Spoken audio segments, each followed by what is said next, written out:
Welcome to the Mound City Council meeting for Tuesday, February 13th at 7 o'clock, 7:02. We're in Mound City Council chambers. Please rise for the Pledge of Allegiance.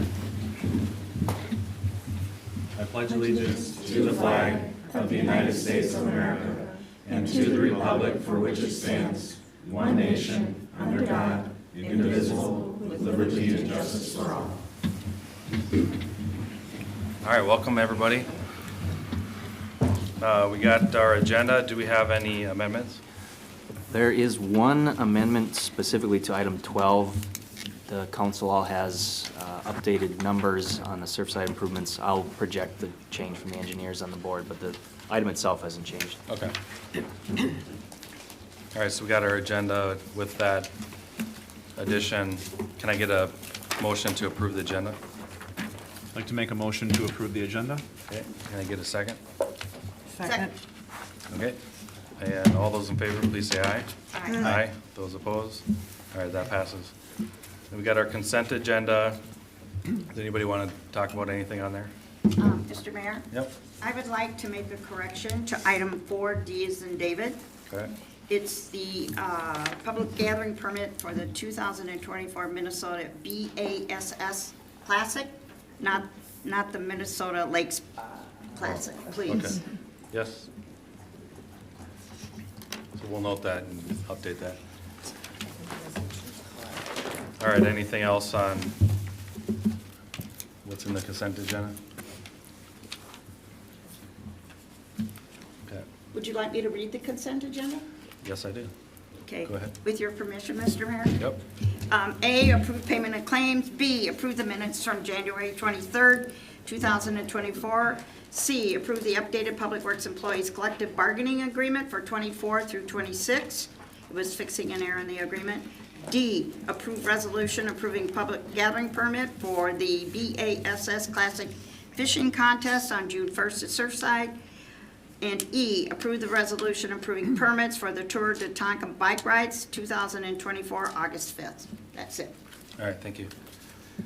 All right, so I'll just make one quick comment on the approval of claims. We did see our street sweeper that we purchased back in the fall, I think.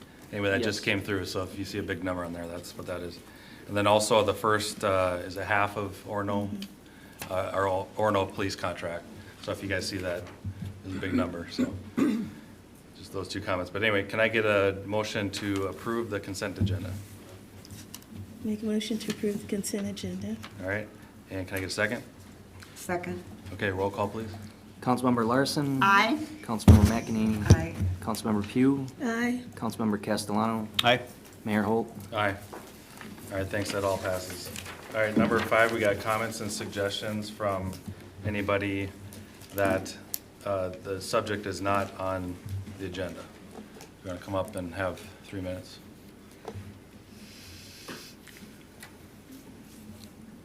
All right, we're gonna move on to number 6, Orono Police Department Activity Report. I don't know if they're, oh, yeah, he is here. I made it back. All right, thanks.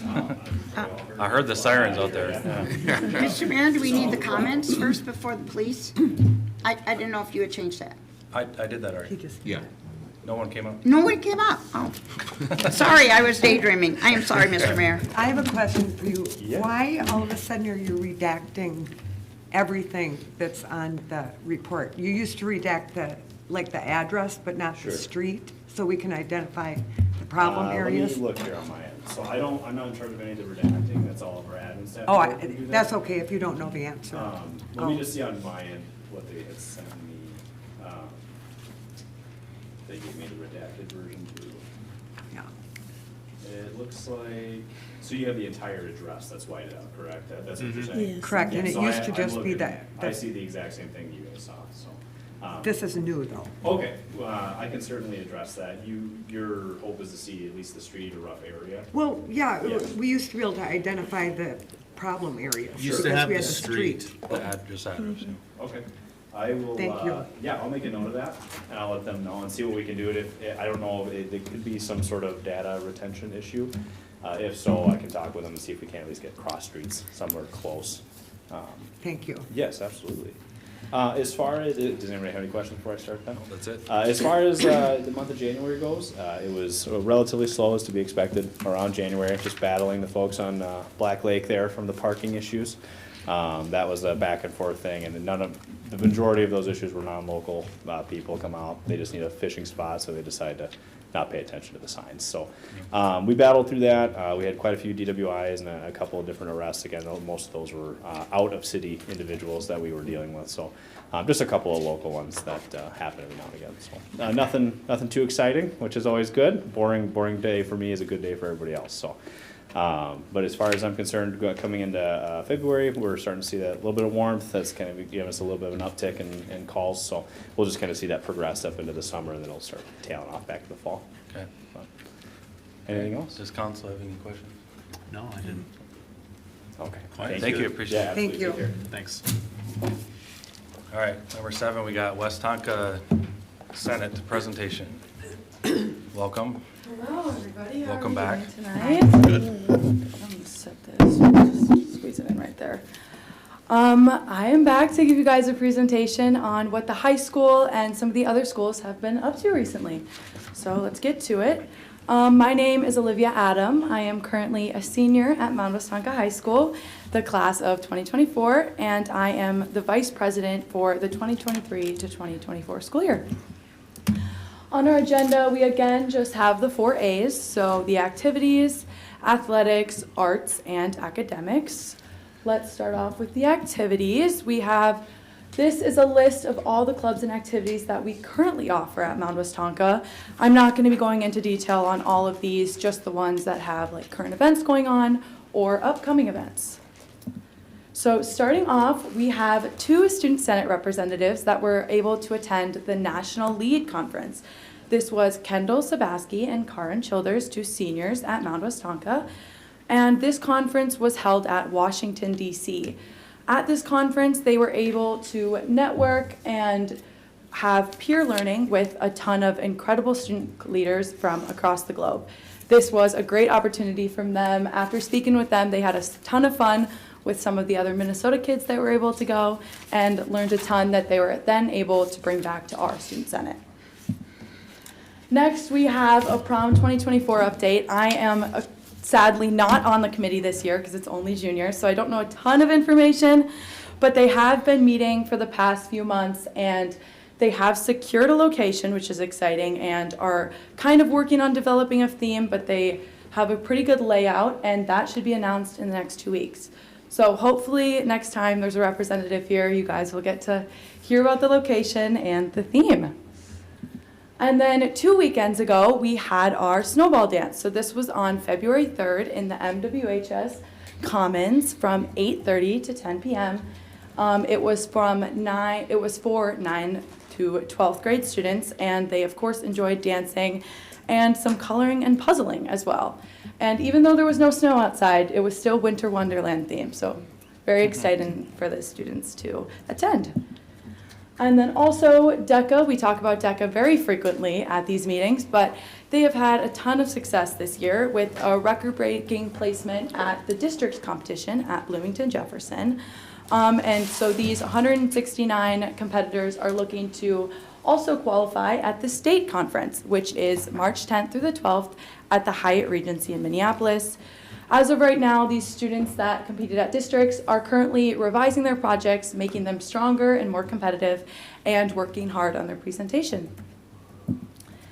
Also, some other various activities updates. The speech team competed last week in a Prior Lake tournament, and Orrin Butterfield was a varsity finalist. That was exciting for him. And the Math League this year has been very successful, and they ranked first at their competition for conference and sections with a school record of 67 points in their last meet. They will compete at the state competition in the next few weeks. And then the robotics team is over halfway through their season and are looking forward to their first competition. I've seen them down there working really hard. Don't exactly know what they're kind of competing for, but it looks like they're really into it. And their first competition is in Duluth, and it is the first weekend of March. So they're excited to go compete at that. And then Shirley Hills hosted an annual family dance party as well, which was for K through 4th graders on February 2nd. It was an evening full of dancing, some masked singers, as well as a gritty and limbo contest. So that sounds like it was super fun.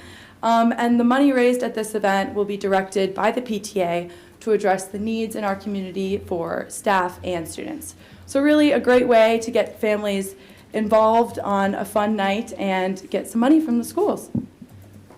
Now on to the athletics. These are the winter and spring athletics that we currently offer at MWHS. And so I'm just going to be giving some overview updates of what they are kind of looking forward to right now. We have entered postseason play for many of the teams. So not the basketball teams just yet, but the girls basketball and boys basketball have games on Thursday. The boys is at home versus Delano. And then girls hockey, I don't know if you guys have heard, they play Orono tomorrow night at St. Louis Park. It's a huge section final game, and whoever wins this will go off to the Xcel Energy Center. So a lot of excitement behind this game and definitely a big rival. So we'll see how they place tomorrow. The boys hockey season is still in full swing. Currently, they're working to improve their conference and section seating for when they enter postseason play. And then the boys swim team also finished their regular season strong versus Waconia on February 5th.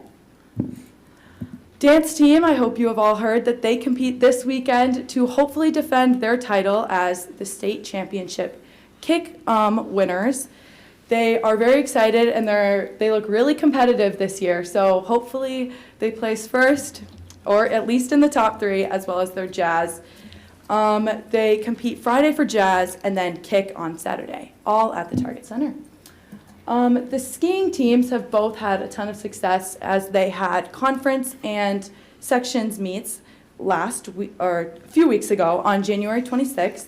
Stella Miner, Isaac Hayes, and Avery Zealy all were all conference honorable mentions at the Nordic meet.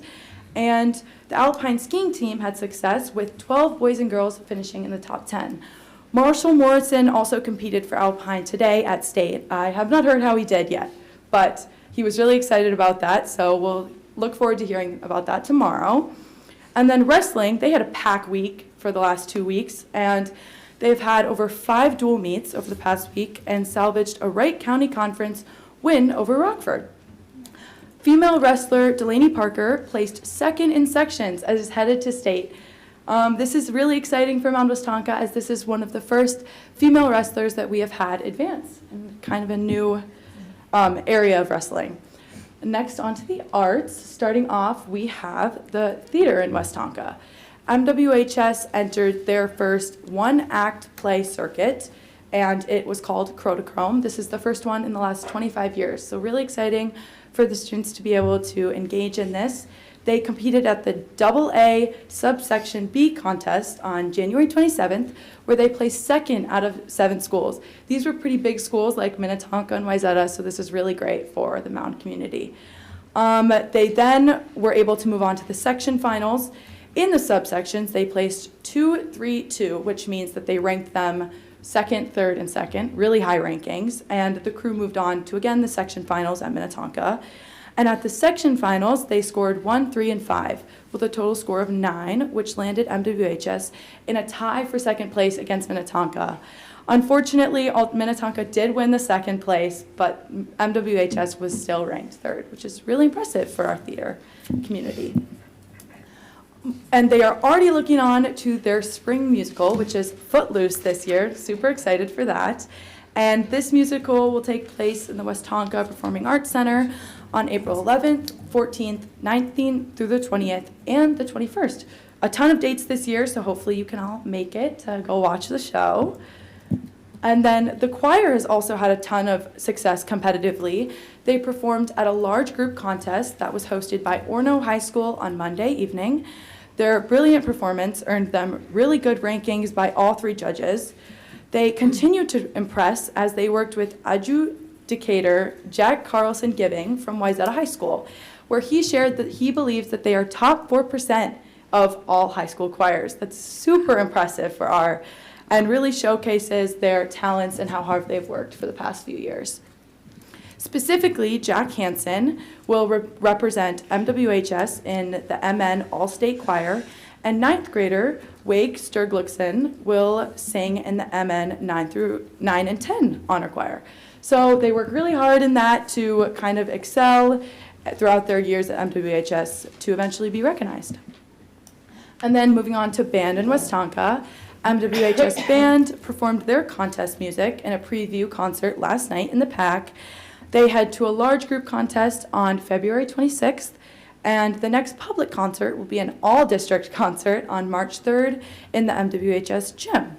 This will feature band students from all grades from 5 to 12, so a lot of talent in all of those ages. And finally, onto the MWHS academics, we have that MWHS hosted a CPR and AED training. That was last week on February 6th. Nearly 1,000 students and staff participated in this training, and they learned life-saving techniques on how to do a CPR and how to actually use an AED.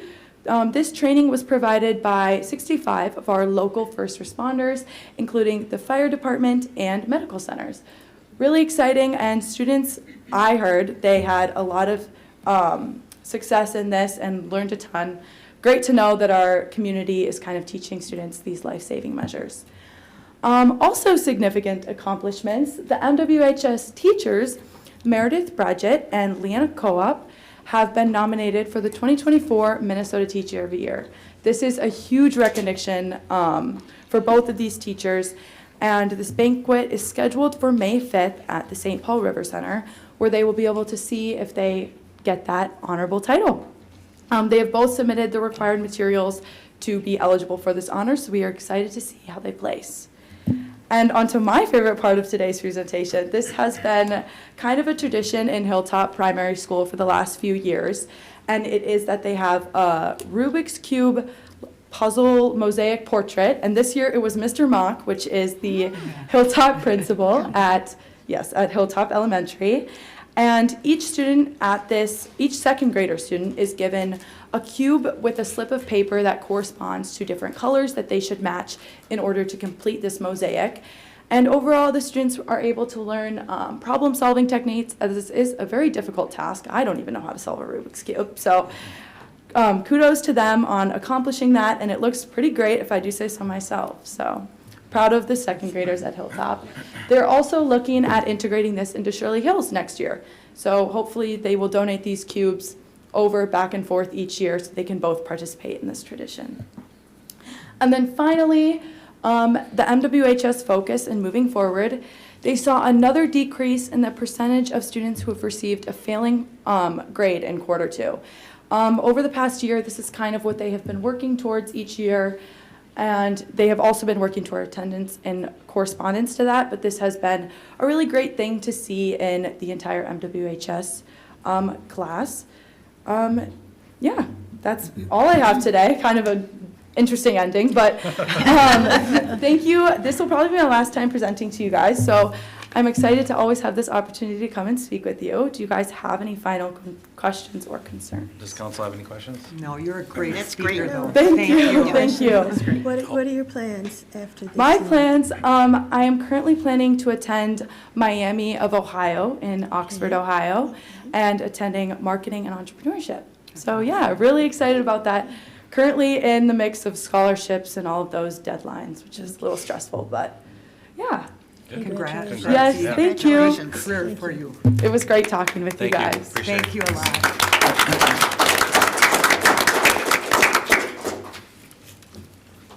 All right, next up, we got council introduction, the presentation of a concept plan by Bill Baxley from Gensler. You want to come up?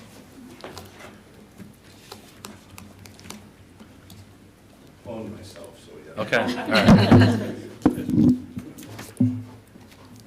Just maybe introduce yourselves and where you're from. Sure. I'm Scott Dimstra. I'm Library Director for Hennepin County Library. And I'm Lisa Bartels. I'm Project Manager for the West Tonka Library Replacement Project for Hennepin County. Okay. And I'm Bill Baxley. I'm a principal with Gensler in Minneapolis and a designer for your library. Good. All right. And before we get to the design for the library and some of the features, I just wanted to give you a background on library usage and kind of what we look at when we're redesigning one of our libraries for Hennepin County Library. And so primarily, we want to get feedback from the community, and so I just want to take a brief pause and do a commercial for a community forum that we're going to have on Saturday, March 2nd at 10:30 at the West Tonka Library. I'll leave flyers for this if you wouldn't mind passing out to members of your community. It'll also be listed on our website as well too, hclib.org. You can actually look for updates on the West Tonka Library project and also sign up for updates for the project as well too. So we want input from the community on what they want to see in their library, but we also talk to our staff and we look at statistics on how the community uses the library as well too. So this Did you say Saturday, March 2nd? Yes. Okay. Yep. Yep. And then go to slide 4. So what we like to look at is how the community currently uses the library. So if you look at how many people come to visit the West Tonka Library, these are the numbers from 2023. So in 2023, approximately 29,000 individuals came to the West Tonka Library, which those numbers are fairly impressive. If you're looking at kind of other libraries in the community to compare it to, it's very similar to Excelsior and Wayzata for library usage. A lot of these numbers are very similar to those libraries as well too. If you look at how many items were checked out, approximately 90,000 items checked out. And if you look at kind of the breakdown for that of what items were checked out, 48,000 of those were juvenile items. So those are children's books, picture books, children's chapter books, and then just over 41,000 adult books. So what that tells us, a lot of families coming in and using the library, but also when we design the space, we should design a space to have adequate usage for children's materials and adult materials as well too, is when we're thinking about space planning. But then also related to families coming into the library is we look at the number of programs. So 90 programs in 2023 and just over 2,000 attendees for those programs as well too. Those programs primarily focus on children, so a lot of story times as well too, but there are adult programs in that as well. But it shows a heavy family use for our library. We also look at information counts. So these are when members of the public come and ask our staff questions. And so for that, there were just over 8,000 questions asked of our staff. What that tells us, students doing homework. So you just had a great presentation from a student in the area. It shows students coming in and using library space as well too. Why is that important for us? Well, we need to consider space and how the library, or how students use the library as well too. Not only just the collection, but what comfortable space are they going to use so that they can study within the space as well too. Also for technology, just over 5,000 public computer sessions as well, which is still fairly high from what we've seen in public computer use. But the next number is even more telling with Wi-Fi connections, with just under 13,000 Wi-Fi sessions at that library. That tells us we need space for members of the public to come in. They bring their own laptop, they have their phone or their tablet, and they need a comfortable space to probably plug in, because if you're like me, you've got the battery on your phone or your laptop, and you just need a comfortable space to actually access the internet as well too. And then lastly, which is related to that, is 70 meeting room reservations within the year. And so what we have now is we have the multi-purpose room that you can use there and some other smaller study areas. What we'd really like to consider for this project is smaller rooms for individuals to use. Could be up to one individual, up to 5 individuals, but also AV equipment as well too. So a number of requests that we get now is not only to have the space to have some semi-privacy in the library, but to have technology so that you can either attend a meeting or lead a meeting within that space as well too, or if you talk about students, if they can collaborate on a project as well too. So these are all the things that we are considering as we start to design and develop for the needs of the public for the library. But it's not just what happens inside the library as well too. I talked a lot about families using the library. One of the things that we like to integrate in our projects now is features outside of the library. So what educational experience can we have outside of the library as far as natural landscape that can be educational and entertaining for families as well too. So you're going to see some of that within this project as well. And to kind of talk about the timeline of the project, I'm going to turn it over to Lisa. Okay, thanks. Thank you. So, oh, I one did more? skip a slide, Yeah, yes. So okay. I did want to give you an idea of who uses the West Tonka Library as well too. So if you see this map, and then the nice little book that's in there is the location of the West Tonka Library. This is where residents this is their primary library. The farther you get out of this, if you head farther east, it's probably going to be Excelsior and Wayzata as their primary library. Doesn't mean they don't use West Tonka, it's just not the primary library as well too. So this just shows where people are coming for as their first choice for the library as well too. And now I will turn it over to Lisa. Thank you. So to give you an overview of the project schedule, the third line down, design development, is where we are right now. And that little red dot in the middle of that green block is this meeting. So we wanted to give you a preview of the project before we have community engagement. We will be continuing through design and responding to what we learned from the community engagement session through the end of this summer, at which time we'll move into procurement. And the library is expected to close at the end of this year. Construction, there will be demolition first, obviously, and then construction continuing through to the early part of 2026. It's approximately a 15-month project. Next slide.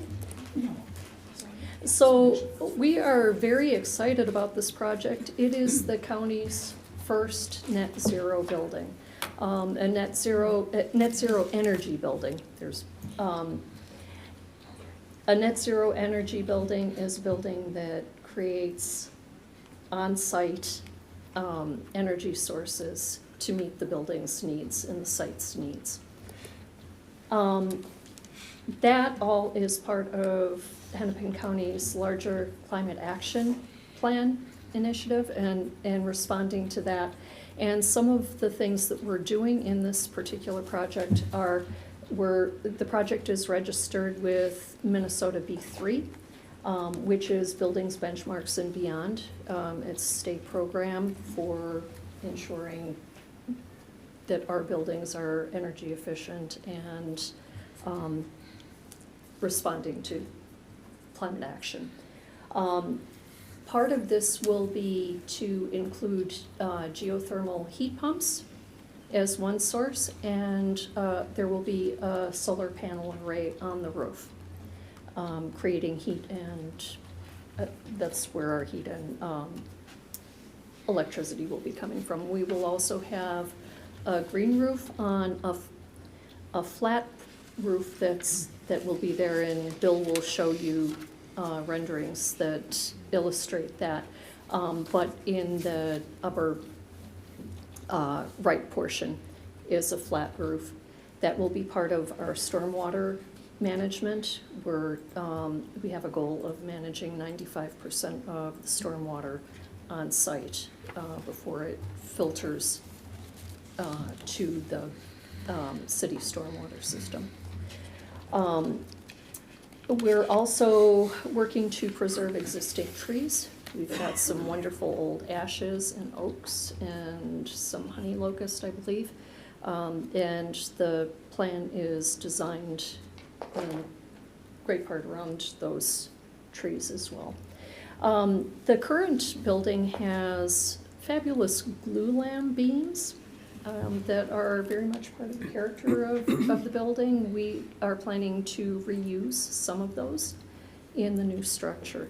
We're hoping that we'll be able to place them in areas that the public will be able to see, so there will be some tie to what they've known and loved for years. And we're also working to connect to pedestrian and bike paths. You'll see crossing Bel Air that those paths that are on that side align with the corner across the street. So, and next slide. Thank you, Lisa. No, that's great. Well, we're kind of early in the design, so I think we'll take some time to show you a little bit of the process, some of the tools we've been using. Hopefully wet your whistle to get out to the community meeting on the 2nd, where we'll have more of that, and sort of models and drawings on steroids. We had such a great engagement with the community on the first time, and we learned a lot. So I think, so here's a comparison of the site and the building now. That's on the right-hand side, and then our proposal. So you can see there's some great honey locusts in the front, some big oaks, some pretty mature ash, which we know have a little bit of a timeline on them with the ash borer, but they're in great shape now. We want to protect them. So all those trees are staying. We really, the building kind of slides in there and allows that to happen. You can also see we're really reducing our pervious footprint by the parking lot. We're kind of keeping it all on the southern edge. We've taken it out of that lower section. That's all going to be park, and to make room for our stormwater and our geothermal well system that we're going to use out in that park area. So next slide. Just a quick lot of information on here, so I won't go into too much detail, but you get a little sense of how the building is starting to lay out and integrate itself with the park. So we're going to enter either Commerce or Bel Air. So we've got this street on the back side. All the parking will bracket off of that on the south. And you can see all these sort of paths and movements through the site. So Lisa mentioned stormwater, and it really does start with the roof. So we're going to collect there, and you'll be able to see it kind of come off the roof and move its way through some storm gardens all the way around the building, some of which you'll walk over, some of which you'll engage with. So we really want to evidence that process as it makes its way down to the stormwater pond. So a lot of interesting features. You can see we've got several porches on the building. We have a big porch on the Commerce side, which we can gather in. It has an extension from the multi-purpose room. We have our entry porch or southern porch, which runs along the whole south side of the building.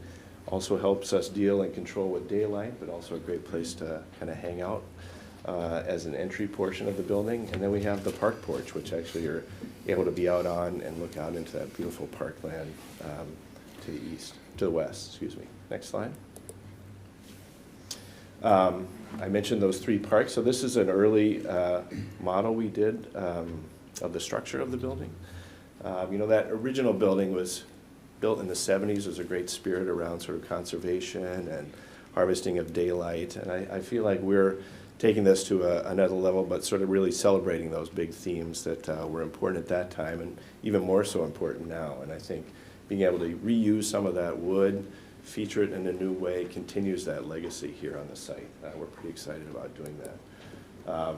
Some more images of that model, and you'll see those at an even bigger scale at the informational meeting when you come. But it's really about, we talked a lot about kind of a walk in the woods, sort of being underneath the trees. So this structure, I think that image down there illustrates it really well, will be sort of like being under an understory of a tree for the whole big space of the library, big, great reading room that'll look out to the park. Some more images. These are early sort of study models, but you can give a sense of this. Building is really, it's got some volume, but sort of forms itself to the land there. It's really has a quiet presence in the park, and we create windows and openings to that very special park space in very significant locations. So this is the Commerce porch on the bottom here. You can see the big park porch up in the top, really sort of pulling the city and the park through the building. And a couple, these are, again, we haven't rendered materials on the building yet, but just want to give you a sense of scale, and there's that stormwater feature coming through. So really when you get out of your car, you're going to sort of cross that bridge and into the library. There's the porch space on the outside, covers the entry really way. There's a book drop there. Next image. There's the Commerce porch on the back side, so that'll face Commerce, and that'll be a gathering area outside of the multi-purpose room to use both for internal and external programming. Don't know if the tree is going to survive in the middle, but we'll, we like the spirit of that, at least in the early part of the design. Next image. And this is from Bel Air. So you see the building kind of tucked in the woods on the backside. So a real transformation from kind of the sort of parking heavy now to something that's very, very park heavy. A lot of engagement. We'll have some fun with those paths and little things to do out in the park. There's sort of extension of the library programming itself. I think that's the last one. Yeah, all right. So it's early, it's coming along, but the design is, if you come on the 2nd, you'll see sort of a further exploration of that, but pretty close to some of the big ideas that we presented today. So we're really grateful to be able to work in your community and with such great partners with Hennepin County. So thank you for letting us share that today. Yeah. Does I have a council any quick questions? question. Yeah. So it looks like the current existing parking is now where the pretty park is going to be, or the Right. trees. So then, it looks like you've got 30 parking spaces Yep, along the side, which is a great switch place from to what do we it, yeah, had. right. So it looks like we've probably gained parking space as opposed to the back lot. Well, I think we've, I don't know if we've gained some spots, but I think we've made more efficient use of, before we had a little group of spots, it's a Yep. lot of road to connect it. Yep. Now I think we're very efficient with, we want to really not use a lot of pavement. And the pavement we're using, it's pervious, so water can soak through. That's where our geo well field is too, underneath those parking spots. So Okay. I think it's a number that the county felt really comfortable with, I think. So it's, I don't know if it's a net gain. It might be really close, sort of Yeah, 1-to-1. it looks really nice. Yeah. Any other questions? Yes, Jerry? I'm really excited about the geothermal component of this. And in that, will the library have a sort of learning opportunity for students and adults to really read and understand Yeah. how this building is operating I'm and really functioning?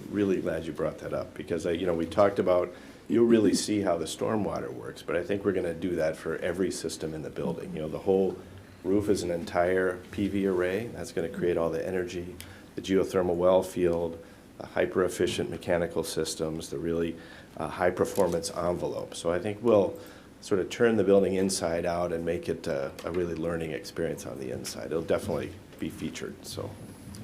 If you remember all the communities that use the space, if you can imagine not only the collection and the outside as an educational opportunity, but the building itself Yeah. as an educational opportunity as well. Yeah. And my other question is about the year of the shutdown.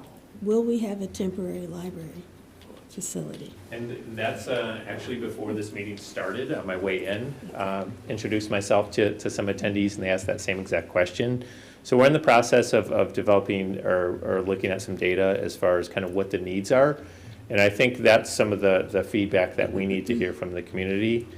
So either reach out to us or come to that community forum, because if we were to develop some type of temporary services, we would need to know what those needs are from the community. Is it to pick up holds, or is it to access public computers? Kind of what are those needs, and then we can look to see if we can develop services to fit that as well too. Because picking up holds and having access for that is very different than kind of setting up a temporary library site as well too. So probably more to come on that, but as far as to council members, but also to members of the public here as well, to kind of let us know some of that feedback from your use of the library, and then also kind of what that temporary closure would mean for you as well.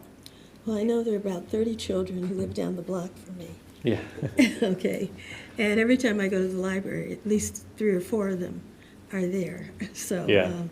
usually playing the games and doing lots of excitement back and forth between themselves. So it is a place of joy for them. Yep. And it's a place of comfort and safety. Exactly, and we've heard from local schools as well too, kind of the impact that the closure will have on schools, and so potentially partnering with schools to see what we can do for that as well too. Thank you. Yep. And the library will be down for about a year and a half?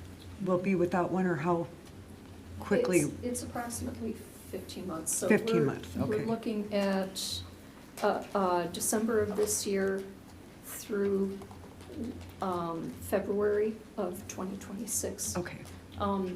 Certainly as the project moves along, sometimes that shifts one way or the other. But we'll know more as the construction proceeds. Bless you. Thank you. Does anybody else have any questions? So I have just a couple of questions or comments. Is there a book return Yes. drive-through kind of thing? Not a drive, So you got to get out of your car? you have to get out of your car, yeah. It's You okay. have to walk about 20 feet to get to the work truck. It's okay to walk. Okay, all right. Just checking. What else do they have? Maggie, can you share this on Facebook with our new Facebook site? How to give feedback to them? And then can you tell us your website again? Sure. To give It's- feedback to you guys? Yep, it's HC for Hennepin County, LIB.org. And then if you go on our website, you'll see the information, but there's also location section. And if you find West Tonka, there'll be updates, not only about the renovation, but also the opportunity to give some feedback as well. And there's like a comment section on there or Yes. email or something? Yep. Okay, so we can send it out this week, so we can hopefully help them fill up the seats on March 2nd, as well Yep. as just, Yeah, we will promote it on our social media, on our website, but like I said, there's flyers that I'll leave here, that if you could distribute to the public. They are also available at the library as well, and this has a URL on how to get updates for the project, but also how to give feedback as well. Perfect, thanks. that's all I got. All right, thank you for coming out, appreciate it. Thank you. Thank you. Thanks. It's really not so geothermal.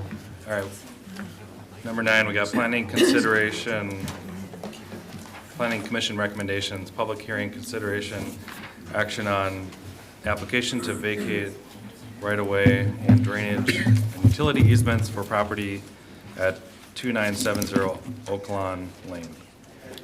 Good evening, Mayor and members of the council. I'm Sarah Smith. I'm the Development Director, Planner for the city. I will be providing a brief overview of the application of vacation that has been submitted to us by Dan O'Mara with the consent of the property owner. And we have a brief overhead presentation that we'll walk through. Tonight's meeting does include a public hearing. That is a requirement under statute to consider a vacation, and there are several components that have to be satisfied, including publication twice in the local paper and mailed notice to all property owners in the affected area. That's been interpreted and applied to mean all the property owners in the Highlands Plat. So the mailing list for this particular vacation request was very large because the Highlands Plat is very large as well. So we may have folks with us that may have questions. A little bit about the property. It's located at the intersection of Idlewood and Oak Lawn. And as depicted on the overhead, you'll see indicated in blue that and highlighted in red, that is the current holding of the parcel at 2970 Oak Lawn. And the request that's before us this evening is to vacate excess right-of-way that is depicted in the hacked area in the, I guess I call it the northwest corner that bisects the lot. That's excess right-of-way or more right-of-way that was dedicated previously, and it's been determined as part of review that there's no plans to expand the roads in that area, and so the applicant, with the consent of the property owner, has applied to the city to vacate the triangular area that's depicted on the overhead. It's important to denote that vacation of either a road right-of-way or a drainage and utility easement is not outlined in local ordinance. It's actually outlined in state statute. And so the requirements that we satisfied for this evening's activity followed the regulations in the statute, and I think it's subsection 412. As part of our normal review process of vacation applications, which is, again, very similar to our land use or subdivision applications, we route the applications to staff, departments, agencies, and also private utilities for review and determination of completeness, but also to request comments back specifically related to what the status of the vacation is from the department or the agencies or the utilities perspective. Generally speaking, we often hear back from utility companies that they may have easements, they may have utilities in those areas. We might need the road because we're going to expand it. The test for vacation is that there's no public benefit to keeping it. In this case, staff supported the vacation of the right-of-way and the easements because, as I've indicated, to the best of our knowledge, there's no additional plans or future plans to expand the area in that road. And oftentimes, when we have those types of scenarios, the position is that that property is better managed back in the hands of the property owners.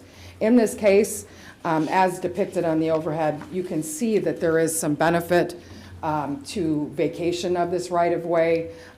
Number one, the lot that was created as part of the subdivision in 2006 is unique configuration. It has a very, very large arc, and it also is very long and narrow. And the addition of this vacation kind of squares up this lot. It also substantially adds well over 2,000 plus or minus square feet to allow for additional area for construction of a single-family home. Just a little bit about the history of this lot. It was created in the mid-2000s, and I think as depicted on the overhead, it's 2006. It was part of a 3-lot subdivision that created this lot, the lot right to the south, and then an adjacent lot as well, all of which are zoned R1A and have a 6,000 square foot minimum.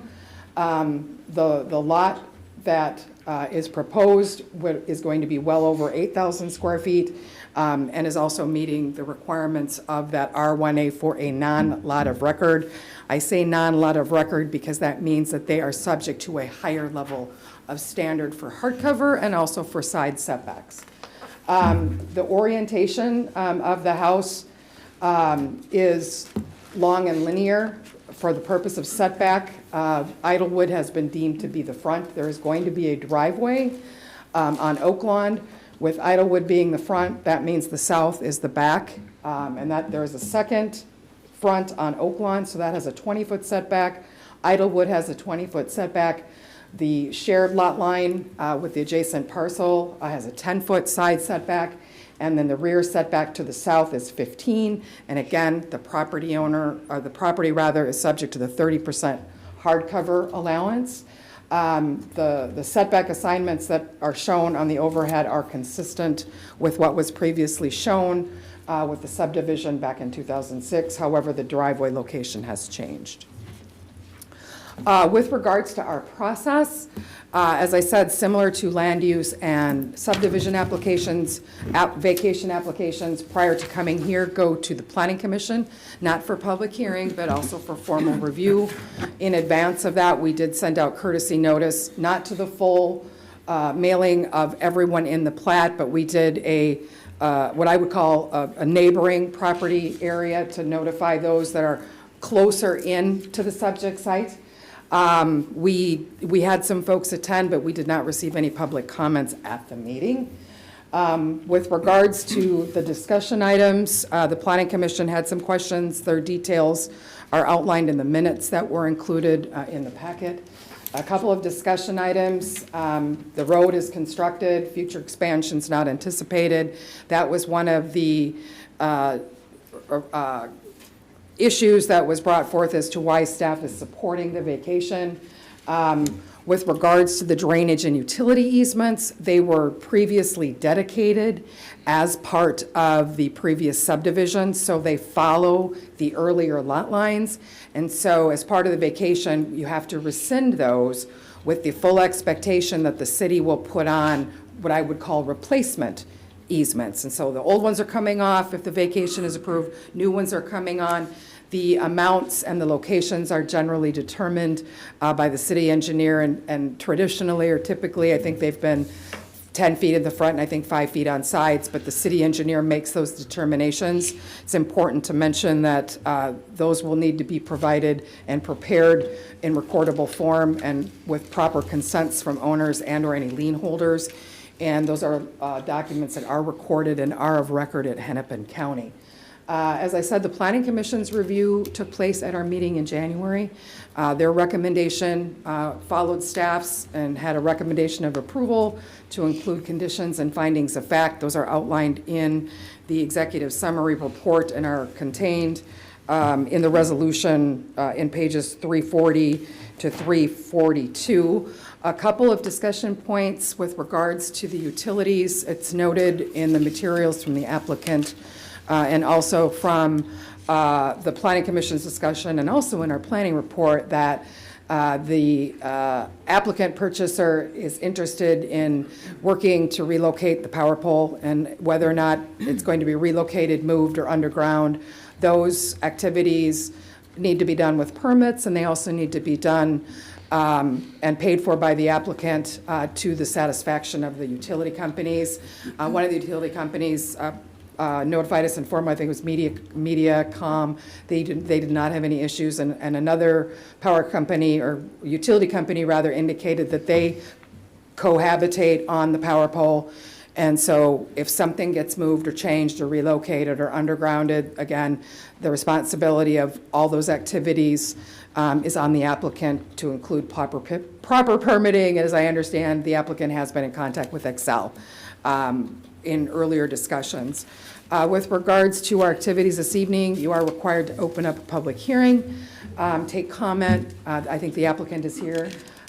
With regards to actions, you can act on a recommendation from the Planning Commission from staff. You can request additional information and table, or you can offer a recommendation of denial. And again, I think some of that discussion will advance after we have our public hearing. With regards to questions, I'll be happy to stand for any questions. Brian Simmons is here and knows a lot about roads and utilities, way more than I do. But I'll be happy to respond as needed. And again, I look forward to seeing the applicant and also hearing from folks in the neighborhood. Okay, does council have any questions for Sarah? I just got one about that power line. So I walked over there today, this morning, and I guess I just caught that the garage is actually on the other side, not on Oak Lawn. It's on the other side. So technically, it's kind of like their backyard is going to be the power line. Kind of, yeah. Whereas like you go Yeah. north a block, and it's, power line over the driveway. So anyway, maybe I'll be curious to talk to them about that. Maybe Mr. O'Meara might be able to shed some light on that and What what they're the planning. earlier discussions were with Excel on that power line matter. Right, okay. Thanks. All right. Thank you for your time. Yep. Thank you, sir. You're most welcome. All right, so I'm going to open the public comment meeting if someone wants to come up and talk.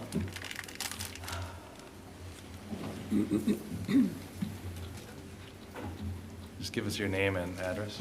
This is our applicant. Oh. Yes. Well, Thank still you, do Mayor, it. council members, Dan O'Meara. All right. I'm here to answer any questions. Can you just, I can't remember who asked the question about the power line. Where Me. was that? Yeah. You did, okay. And what was the question again? Well, I guess I was a little bit more worried if your driveway was going to be on the other side, but if it's on the north side, I guess I'm less worried about it. So what, are you going to leave it there? You're going to request So, to bury it, or are you able to pull the plan up? could you do a Google map or no? Yeah, Street view or something? we can do that.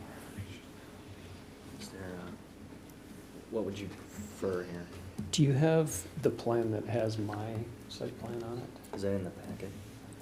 Otherwise I can pull that up too. Let's see. That should be your plan. That's the survey. I guess even if you go to page 356 on our packet, Got it. or, We may have got included that in the PowerPoint. right. Dan, let's go to Just go 356, that should be. 356. Yeah. Yeah. Or PDF 118. Oh, my goodness.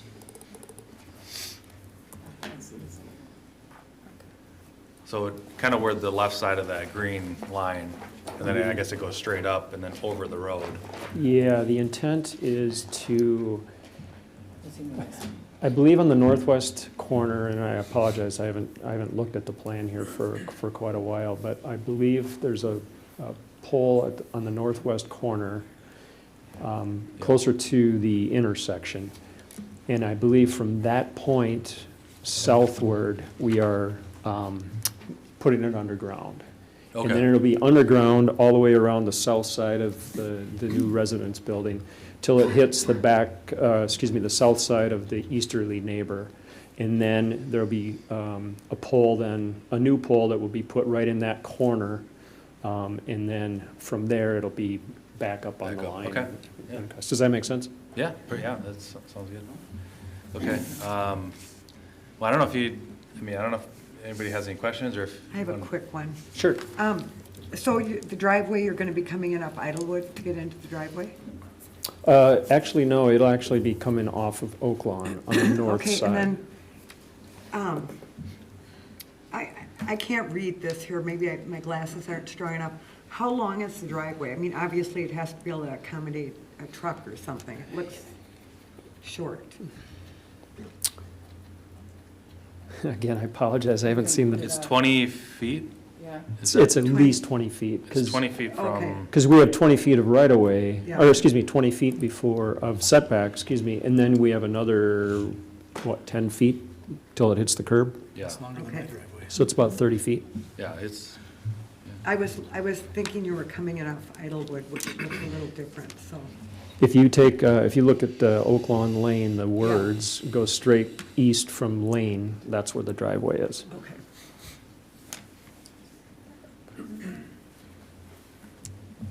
okay.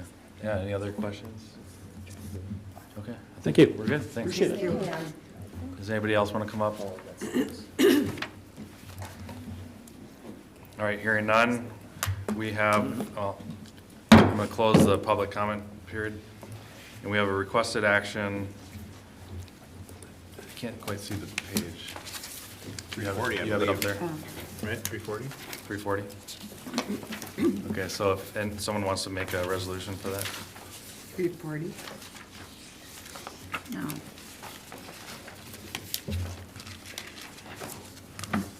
I can do that. Yeah, go ahead. Are we ready for? Yeah. I'd like to make a resolution approving right-of-way and drainage utility easement at 2970 Oak Lawn. Okay, got a motion, can I get a second? Second. Okay, any other discussion? All those in favor, please say aye. Aye. Aye. Those opposed? All right, that passes. Congrats. All right. All right, next up, we got hearings on alcohol compliance, Casamigas Mexican Restaurant, and Carboni's Pizzeria Bar and Grill. And Kevin's gonna take it.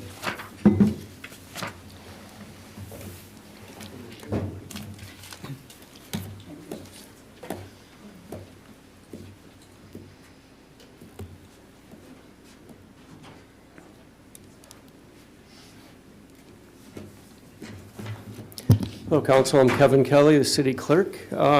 This isn't a public hearing, but we are holding a hearing because of the two business alcohol establishments have had compliance check failures. Part of the city responsibilities that we're authorized to collect fees and issue licenses, and also the Orono Police Department runs compliance checks with underage, people posing as underage customers and seeing if the staff follow the ID checking laws. So I have had conversations and information that was provided in the packet for you, information from the two establishments. They're not contesting that the compliance check failures happened. So basically, that there has been some court proceedings regarding the employees. And then the latest updates were that one of the violation in June at Casa Amigos, that employee had paid a fine. The other violation from November is still pending. That case has been put off until March, I'm sorry. And then in the Carboni's case, it was dismissed by the court. So as long as, and there are charges that there would be no charges if there's not a similar violation within the next year. So those are court proceedings that you are now acting as an administrative judge essentially on the proceedings of these two compliance check failures, if that is accurate. And you want me to jump in real quick? Yeah, sure, go ahead.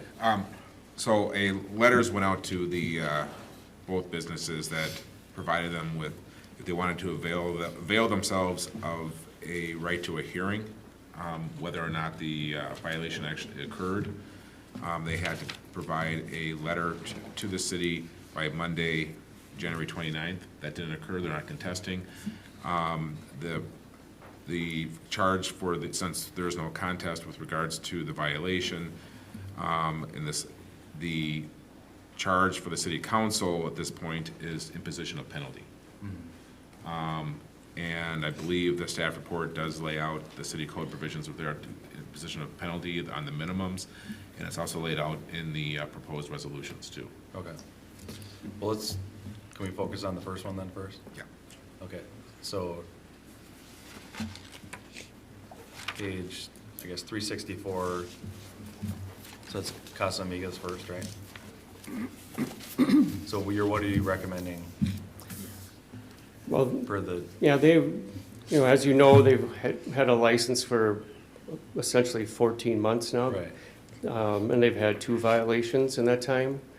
I'm recommending the minimum, which per our code is a 3-day suspension of their liquor license. That doesn't mean their restaurant closes, but they can't serve alcohol.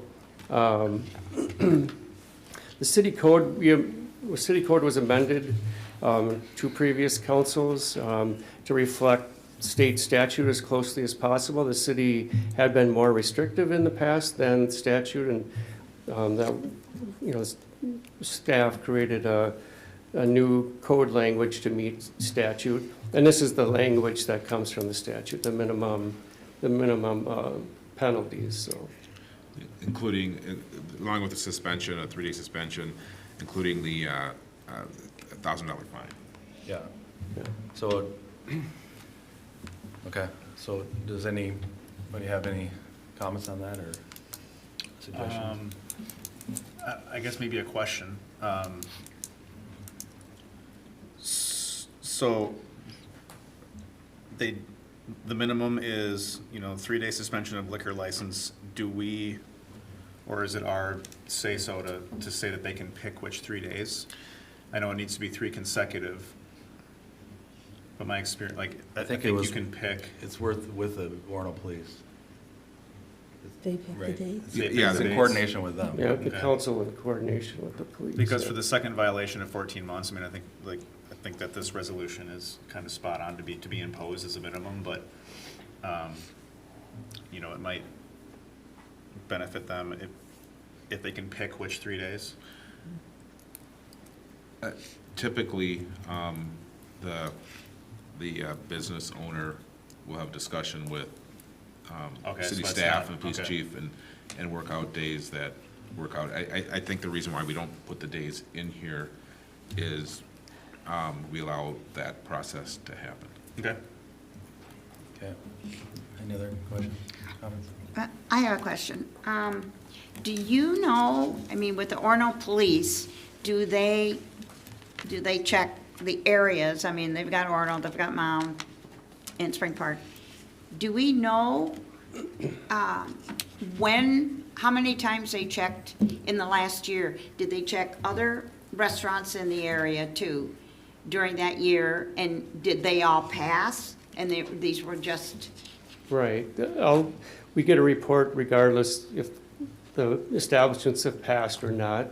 So most years they do a sweep at the same time. I believe it's twice a year that they do that. Okay. And they go through all these establishments in the city Okay. that hold whatever form of liquor license. These 2 establishments have the intoxicating liquor license, so. Okay.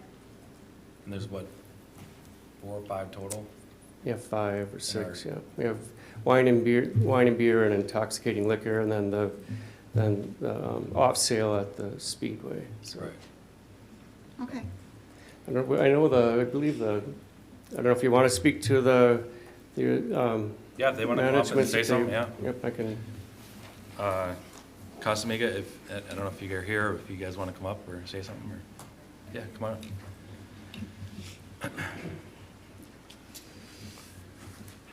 Just give us your name and address. My name is Karina. I'm the general manager from Casamigos. Okay. here in Mound. Yeah. And we're working hard for our employees to ask IDs, and for this not to happen, we're going back to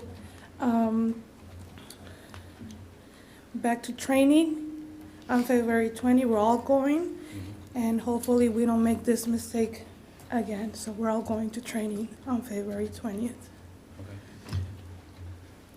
Do you know if you guys are MLBA members or not? I'm sorry? Do you guys know if you're Minnesota licensed beverage members or not?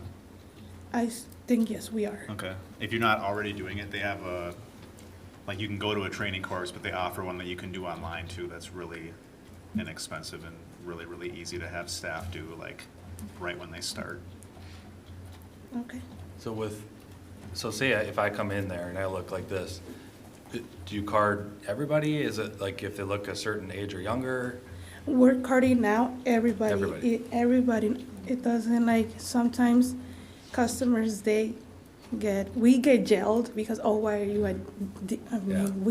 I'm over 30. Right. But we stop doing that. I know you, anything, we are asking IDs. Okay. Even though you're, older, you look young, old, or whatever, Yeah. we're asking ID. Well, might be a good way to go, I guess. Yeah, we'd rather have that than having the same issue that we had 2 times in a row. Well, we're glad you're here. We really want you to stay here. Yeah. I love your food, I'm sure. Well, we want to stay here too. I probably spend too much money there. So yeah, I mean, we just I guess try to be more compliant, going forward, but Yeah, we we're appreciate gonna you work coming out. hard on that and, be better. And we want to stay here in Mound. Okay. We want to serve you guys. Please do it. All right. Thanks for coming out. Thank you. Thank you. All right, anybody else want to say anything? No. All right. Well, I guess my only thought was, we have to do the minimum, right? Yeah, well, yeah, Okay. that's in our code. Right. It's in the code. That's the code. Right. Okay. Correct. So, we have a motion on, or resolution, sorry, starts on page 364. Yeah. And again, this is just for Casa Amiga. Just for Yeah, so again, what we're looking at is 3-day, and then $1,000 penalty fine. Yeah. So, and then again, they'll work with, I think it's farther down. Does it say on there? Yeah. They'll work with the police chief to hereby suspend for a 3-day period determined by the police chief, so. And also how the fine is paid too, so. And the fine, okay. All right. Well, again, we got a motion. Does anybody want to make a motion, I should say?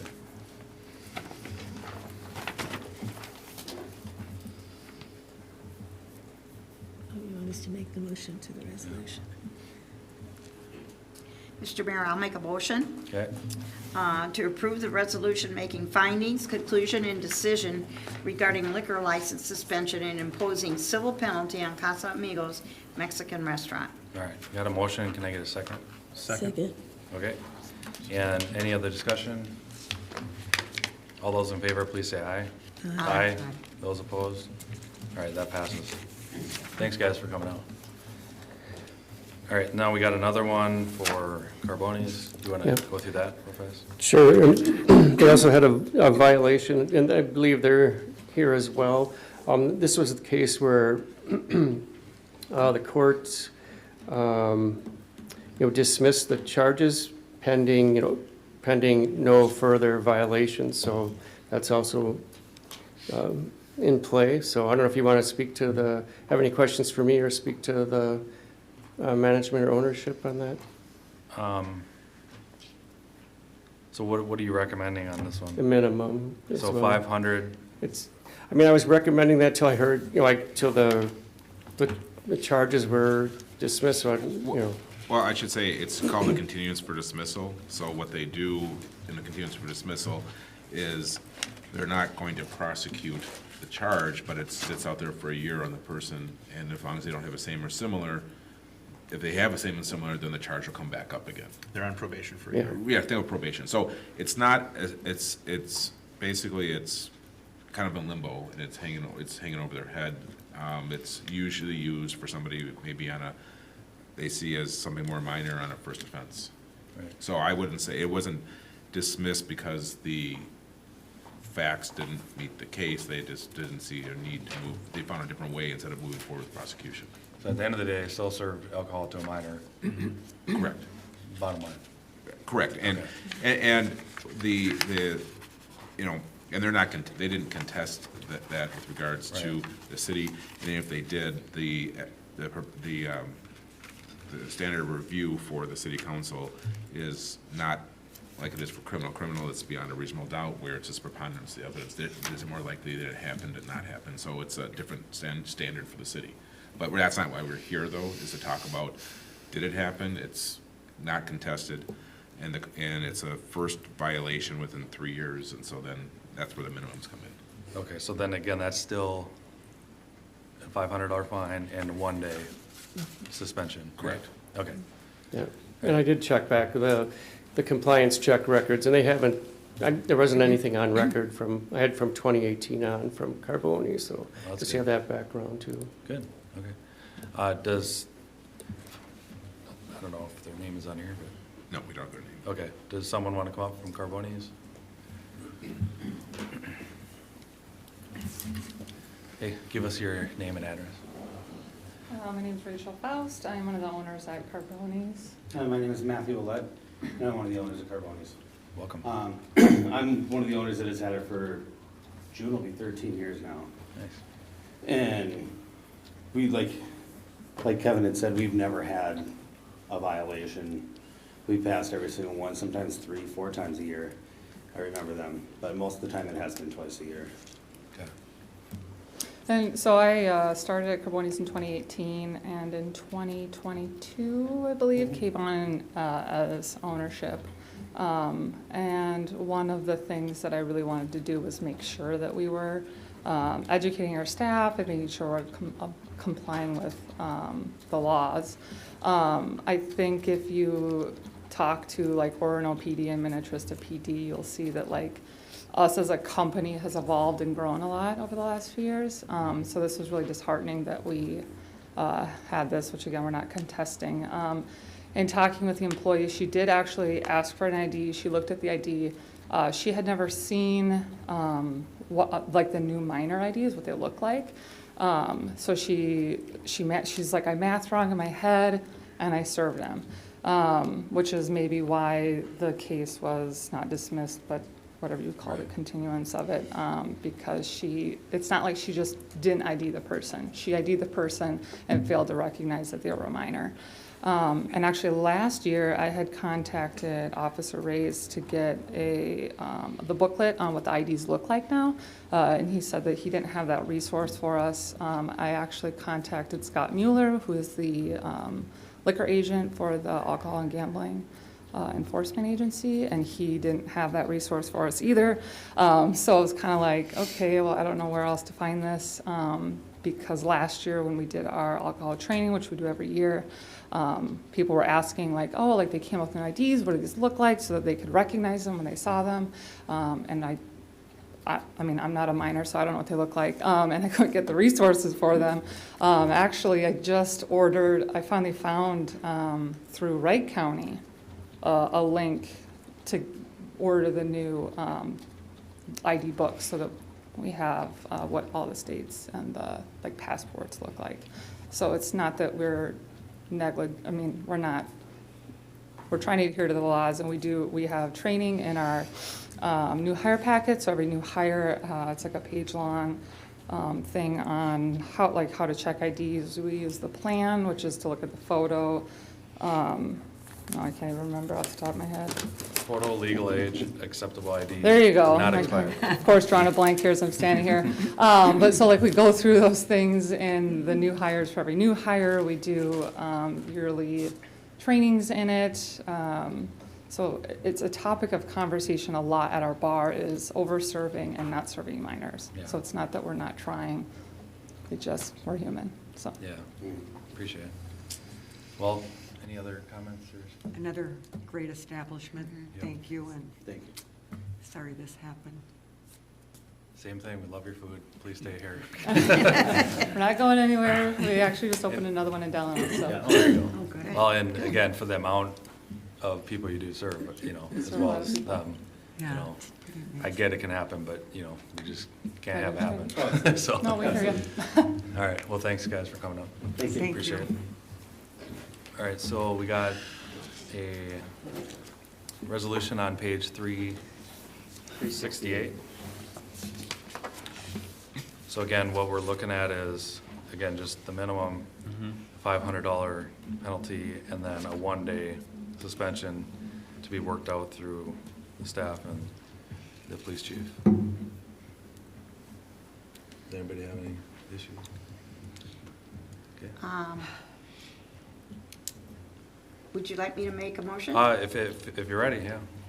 Mr. Mayor, I'd like to make a motion to approve the resolution making findings, conclusion, and decision regarding liquor license suspension and imposing civil penalty on Carboni's Pizzeria, Bar, and Grill.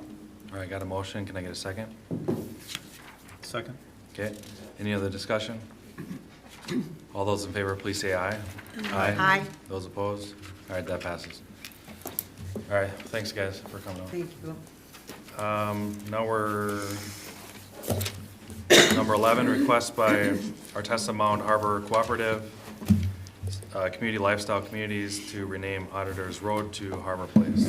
Mr. Mayor? Yep. At this time, I have chosen, after much thought and just my past and experiences with conflict of interest, I'm going to say.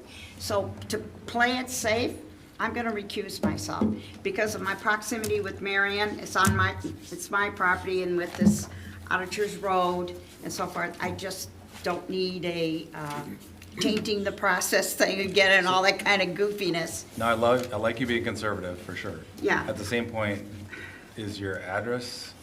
My address I mean, is what's your address? My address is on Commerce. However,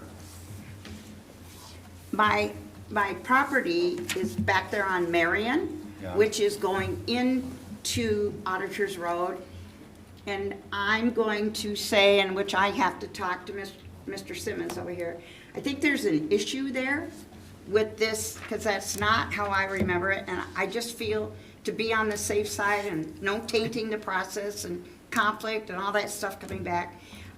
With your permission, I'd like to, I've been thinking about this, and trust me, I've had to spend money on attorney's fees, as our city attorney knows, and I just think at this point, I think it's better for me not to get involved in the naming of that street.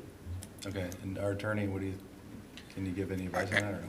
If there's a potential conflict of interest or apparent conflict of interest and she wants to recuse herself, I don't see an issue with that. I haven't gone, I haven't reviewed the item, but I have no reason to dispute her position. Okay, all right, thanks. All right, so, do you want to bring this up, or? I sure can. If you'd like, I have it up on the screen here, a short memo from myself and Sarah, basically detailing that there was a previous request at the November 14th meeting to have the Auditor's Road renamed, kind of in conjunction with the Artesa project. Those details are in the packet as well, the minutes from that meeting. There was a survey of some new residents on the way into Artesa that supported a name change. Essentially, it's a road that serves one property. The request, whether it came from the property owner or not, I mean, it's, from a staff opinion, this is sort of easy. It's, I understand that there's a sort of a longer history on this that I'm certainly not as tuned in on, but from a standpoint of fixing this or making it, or finishing this, it's, like I said, it's sort of easy. Partly too, there's a timing thing. This property is going to be finished this year. These people are going to need addresses, so essentially whether it stays auditors or changes, something needs to be put into place soon, so that it's kind of as a service to those that are moving to Mound shortly here. Yep. And I believe we have representative here too, if you wanted to ask questions. Yeah, Tim, do you want to say any comments? You want to come up? Give us your name and address. Tim Nichols, I'm at 4732 Lincoln Drive in Edina is my corporate office. Mayor Holt and City Council and staff, thanks. I appreciate being here. I know the discussion is important to Mound, it's important to the individuals within the cooperative. Jesse outlined the situation reasonably accurately. We had good discussions early on with the concept that Auditor's Road was being bifurcated and no longer a through road. The discussions with many of the owners that are living in the area that are moving into the Mound building to the Artesa building when it's done said the name auditors didn't sound very euphonious. They thought that maybe that we could have a better, more fitting residential name to the road that was serving the building. That started actually the groundbreaking, and there was a discussion among many members. It was an exciting time, and as that discussion ensued, there was a lot of enthusiasm. The owners did take it upon themselves to say, if we were to rename it, what might it be? So we had an internal poll. There were many suggested names by the owners of the cooperative, and that was refined down to 4, and then refined down to 1 with them voting, with the expectation clearly that it has to come back to the city. And but that was kind of their excitement, and I think they landed on Harbor View or Harbor Place or something like that. And that was pretty logical to us, a view of the harbor as the road, and that seemed, again, more euphonious, more connected to a residential setting than than Auditor's Road being more business oriented. So with that being said, we're happy we're here tonight. The suggestion really is, can this go on very long? And it couldn't from our owner's perspective, because they really do need to have that address so they can get their utilities hooked up and do all the things that we'll need to have them do. And we do it many months in advance, just so we're on schedule and nobody's missing any hookup dates and things like that. So our request was simply, if this wasn't going to happen relatively quickly, our suggestion was maybe it just shouldn't happen. And we appreciate this being addressed from a staff perspective and heard by you all tonight. So any questions, of course, I'd be happy to answer them. Thank you, appreciate it. So this actually came up because of the ground melding ceremony. Right. And a couple residents came up to me personally and said, what's the deal with this auditor's name? And can we change, is it easy to change or, whatever? And then I brought you into it, and then Eric into it as well. To be honest, I didn't think this was going to be such a big deal. It is a big deal. It's a road, and it's really just going to affect them. It's not a through road anymore. No. Hold on. And the new, how many residents are going to be in our new town now? 70 some odd people will be living there. Okay, so 70 some people, and of the ones that you already have booked, 33 responded to, Harbor. I mean, overwhelmingly, that's what they want it to be called. I just think if it's not going to be this, we need to get something fast. If you've ever changed your address, it's not fun, and when you got 30 different things you got to do, that's just not a good welcome to our town. If we either leave it at Otters, we change it to something else, or change it to Harbor, which is what they're requesting. So again, that's my opinion. Do you want to say something on it? Yeah, and I'm excited that the residents are wanting to be a part of naming the street. However, I think that we can't piecemeal the names of the things that happen in this section of our town. This is the centerpiece. Obviously, Artesa is going to be one of the big shining stars, along with my favorite, the farmers market. But I do agree, we do need to act quickly. But there have been discussions to even take away the name harbor, because many people say, we don't have a harbor. This is not a harbor, it's a lost lake, it's a wetland, a beautiful wetland, that this is all centered around. And so I just really feel that, yes, we want the input of the residents of Artesa, but that we have to put it in the context of the entire theme for that section of our town, which I feel is the heart of the community, and that the naming should be consistent throughout. We just can't pick up different names, because, you know, Lakeshore is now, what used to be Lakeshore Drive is now basically one block long. And someone may say, well, we need to rename that, and I could agree with that, but let's make sure that the naming is consistent and appropriately thematic to what we're trying to convey in this area. You know, Ms. Pugh, harbor is a place where vessels find shelter in a protected area from rough water.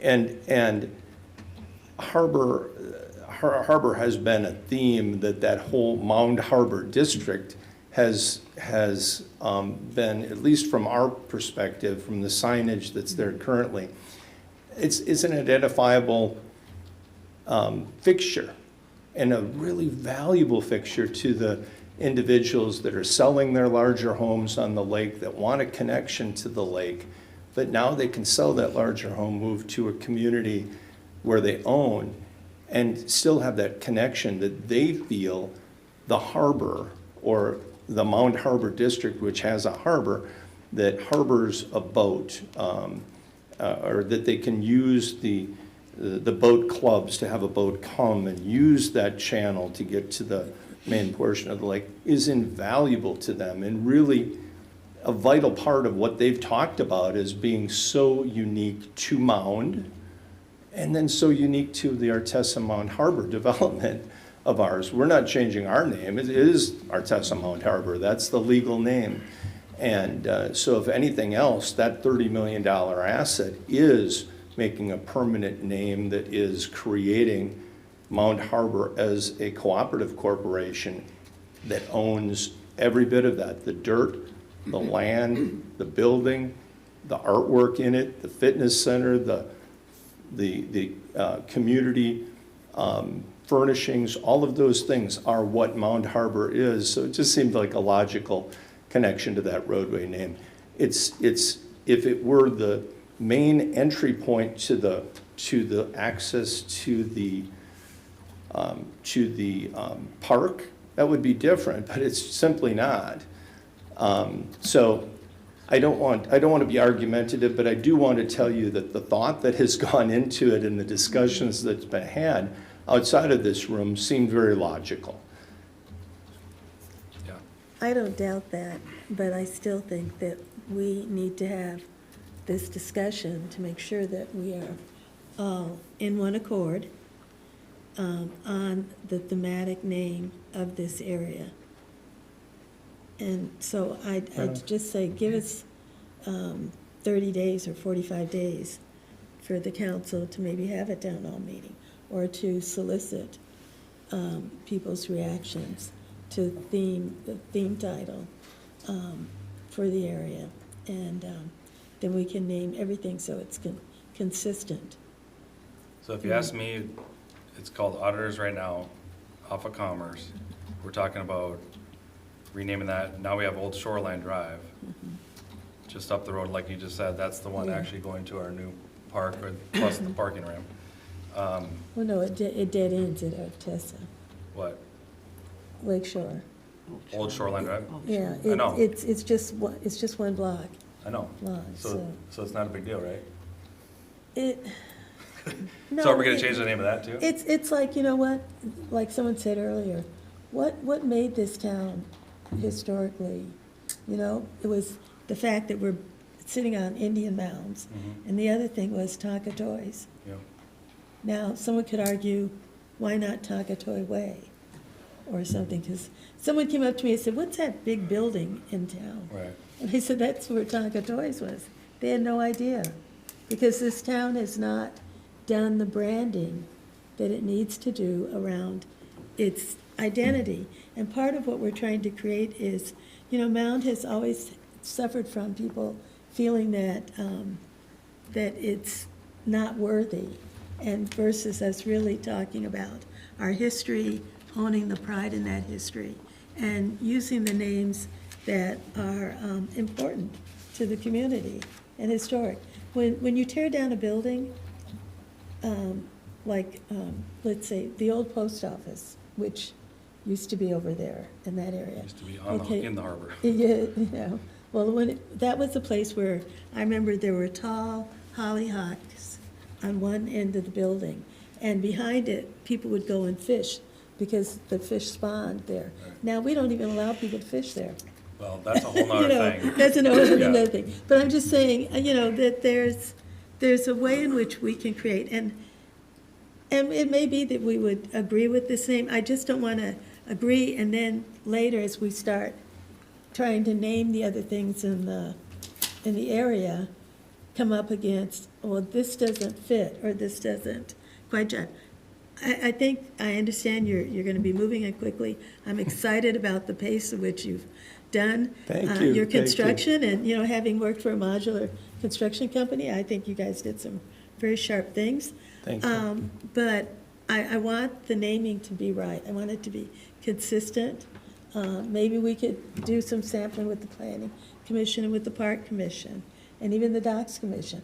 All of them have parts that touch this, and see what they feel about. Maybe everyone would say, yes, let's keep the name Harbor. And if that's the case, then this fits. But if we decide something else, just to make this one decision, I think we can wait 45 days. Give us 30 to 45 Okay, so days. in your opinion, if you can wait 45, the city, what's the turnaround? Because I know we have to announce and all that. So if we decide tonight, what's the earliest they get a new address? The ordinance to rename has to be posted on the city's website, and we also post on the front lobby bulletin board as well, and provide additional notice that may be required 10 days in advance of the city council's action on the ordinance. That's in statute. Okay, so tonight, we could say, yes, go ahead. Yep. But then we still got to vote on it next Yeah, it has to council come meeting. back as an ordinance. And then yes. it's how far after that? Then it's published, and whatever, typically it's the day after its publication. Okay, so is when about it becomes 45 days effective. is about right, then? Okay, what do you think the drop dead date for your residents are? I think we need to have a firm decision whether it's changing or not changing. Right. Or changing to something, I guess. Clearly within the next 2 months. Clearly within the next 2 months. So by the end And of I don't want to April. throw that out to be absurdly early, but with all the planning that has to happen, if we don't have that, we're not going to get all of the utilities straightened for our owners. So at that point, if there was no action, you'd have a bunch of owners that are moving in next door voting for no name change, Right. because they just don't want to upset their life twice. Right. So again, from a good neighbor perspective, I would just say, we want to be good to you. We don't want to push people into a bad decision, even though we really are supportive of this is what we feel is a good decision. If it wasn't Mound Harbor, if it wasn't all of those things that, and if it wasn't the building name that we named our building after the thing that the city calls Mound Harbor, I would suggest we could name it anything, but it seems very logical. 2 months, within 2 months, if we didn't have a name, it would be disruptive. Okay, thank you. Go ahead. And I think unfortunately, when we started talking to your company about developing this, that it wasn't shared that this discussion, I feel like I'm championing it, but I wasn't the one who really originally brought it up, but this whole discussion about renaming the area had started, 2 years ago, and we just never, it was always, oh, we can wait, and so we've waited too long. But I do think that we owe it to ourselves to have that conversation. Okay, go ahead. For my opinion, I guess, I think I 100% agree with you, but I think this is like a learning experience, I think, for the future. I think we waited too long now. I mean, it's our test of Mound Harbor, it's the Harbor Park, Harbor District, Harbor Place. I mean, I'd rather use this as like learning for future planning, but let them move on with Harbor Place tonight and make the decision so that they can get going.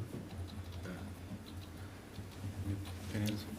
Well, I'm in 100% agreement with Sherry. We as a council have not even had an hour conversation about the entire area that we're going to be recommitted to, the green area right by you. And initially, and of course your building is going to be beautiful, but we wanted to have it all incorporated as kind of a common thread. And we've done that. We've named it. No, I know you have.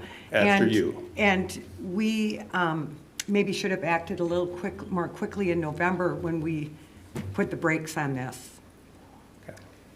The name change. And I'm fully in agreement that the name should be changed, but I'm not in agreement that we should change it right now today.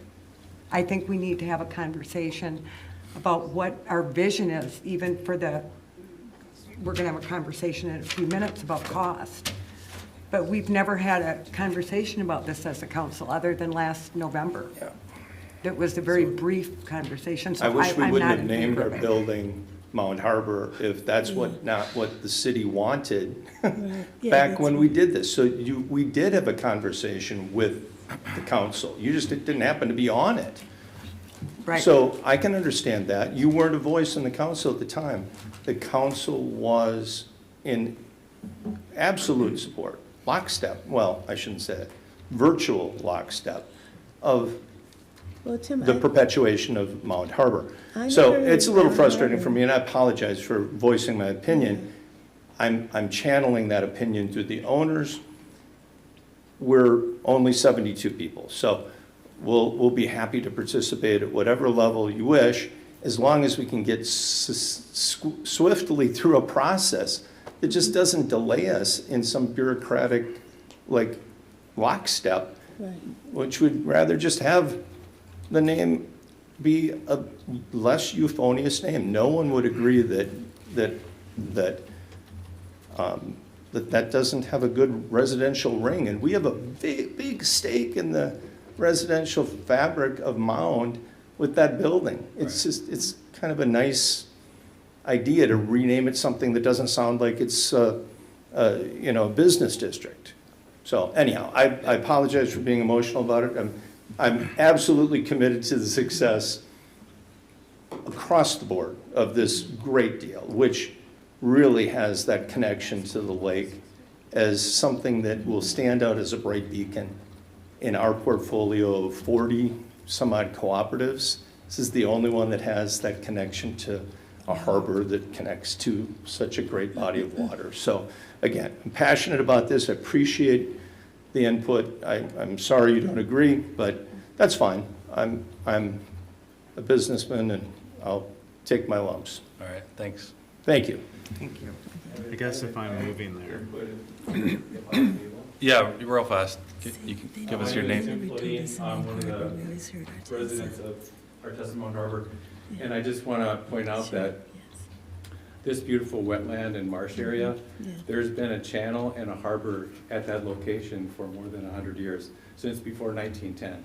So it's not likely to go away anytime soon. So, the thought that went into Harbor Place was well vetted, and any discussion that you might have about the quality of the name change, there was a lot of, heartfelt conversation that went on about that, but I just want to point out that harbor has been there since before 1910. All right, thank you. Appreciate Thank you. I guess if I'm, moving there, it's Mound Harbor, living in Harbor Place. I mean, that gives me a cohesive theme. Yeah. And I don't know, if we're gonna commit to getting them either a different name or something by a certain timeline. I'm not super confident we'll make that in time for them. I agree on the timeline, and I don't think we'll this do whole it. thing is my fault because I didn't think it'd be such a big deal to rename auditors, and I guarantee if we wouldn't have talked in the park that day, that we wouldn't be talking about this, changing auditors to something else. Or it would be way down the road, and then it'd be a disruption at that point. So we're not talking about Old Shoreline either. So I think we should move forward with Harbor Place. That's my opinion. That's my motion, I guess.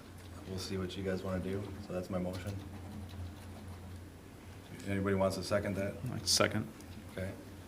Any other discussion on this? So don't we get to vote on it? Yeah, in 2 seconds, yeah. Oh. Do you have any discussion besides that? Well, I think we've all had our discussion. Okay. All right, all those in favor, please say aye. Aye. Aye. Those opposed? Nay. Okay. So that does not work. So I think what we're gonna do is we're gonna have to come back and, when's your next Parks meeting, or when, how do you wanna bet this out? Well, the next Parks meeting is the first week in March. Planning has met this month already. They just canceled one, I think there's. Yeah, there was an activity for March. February, but we have our workshop next week. Could we bring it up at the workshop? Yeah. Can we finish it at the workshop? Well, Yeah.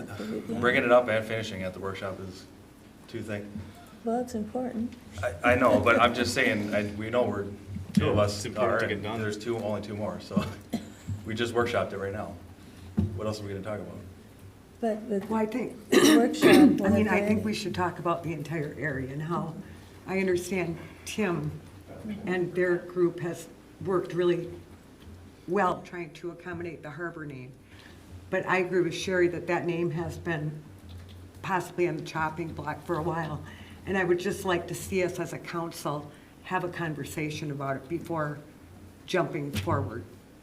You know, we may end up in that workshop agreeing that we're not going to change it, but I think this is too important. It's the last area in Mound, and to work around your, you know, beautiful building. And I'm just not ready to just jump in and say, yep, let's go ahead and rename it. Well, And I want to make sure we get it to them, you know, Well, ahead that's of why Well, we all I think, do. I We think all we want should do that. it at the workshop and invite the Parks Commission to come to. we should have, on the 20th. in hindsight, talked about this right after Yeah. you brought this to us in November. Or maybe if we would have known that this was going to be kind of a deadline for you, we would have acted a little sooner. So apologies on that. My whole thing with this is, are we actually gonna rename what are we gonna name, the park? And does that actually have to tie in specifically to this little teensy road that goes into, their residency? I think does, we're spinning wheels for nothing. Well, I the think other it's- thing is that none of us, again, we're all relatively new members of this community. Auditors, it's a strange name. I mean. So let's change it. But it had a meaning to someone in this town because they used it Right. as a name. And so I think we need to understand what we're taking away, just like Marion.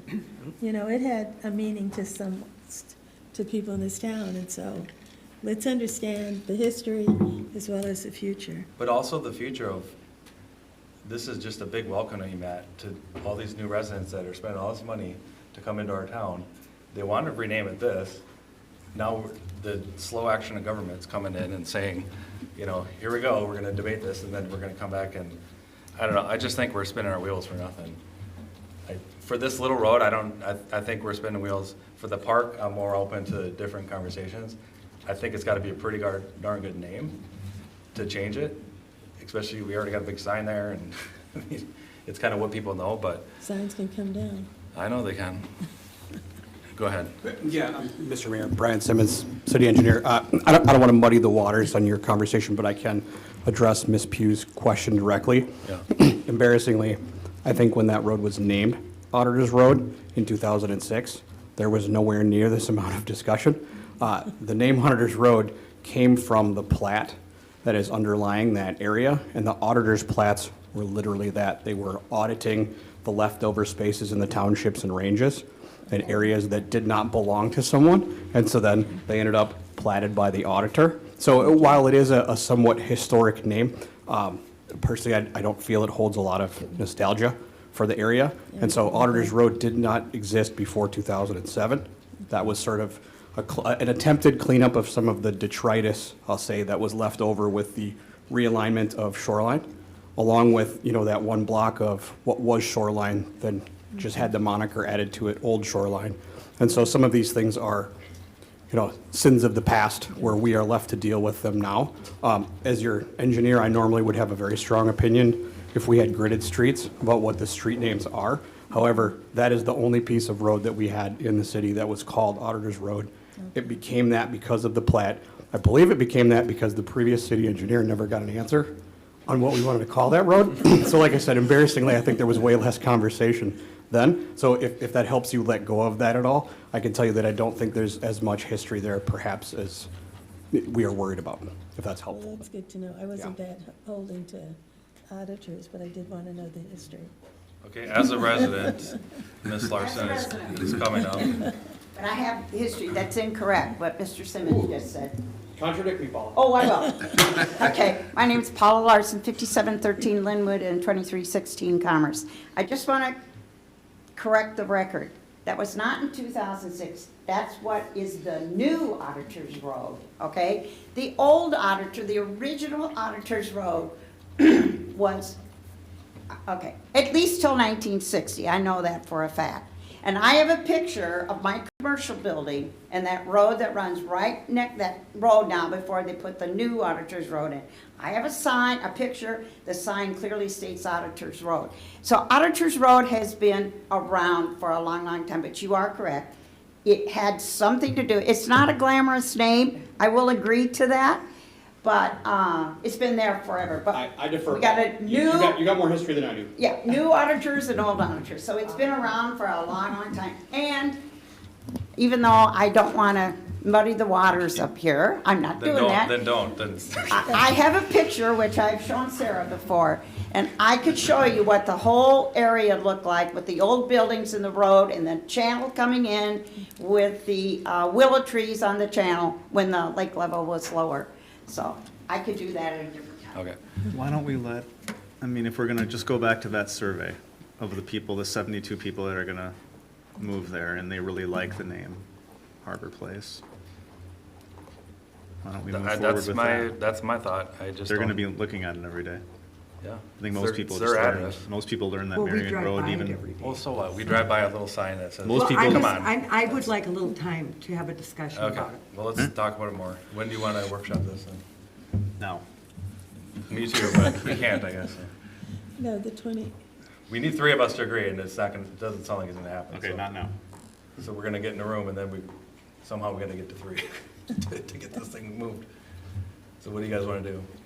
well, I thought we were talking about doing it as a workshop. Okay, Next week? Next week, yeah, On the 20th.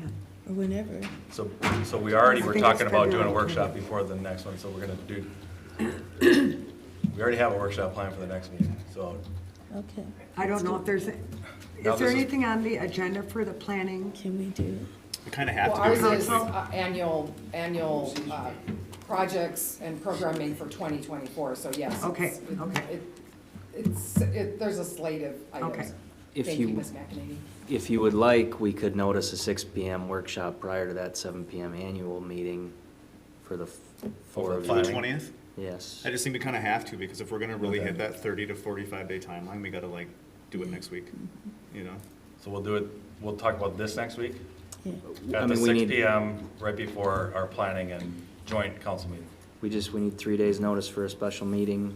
Okay, we'll put that on the agenda then. Okay. We'll meet over there then.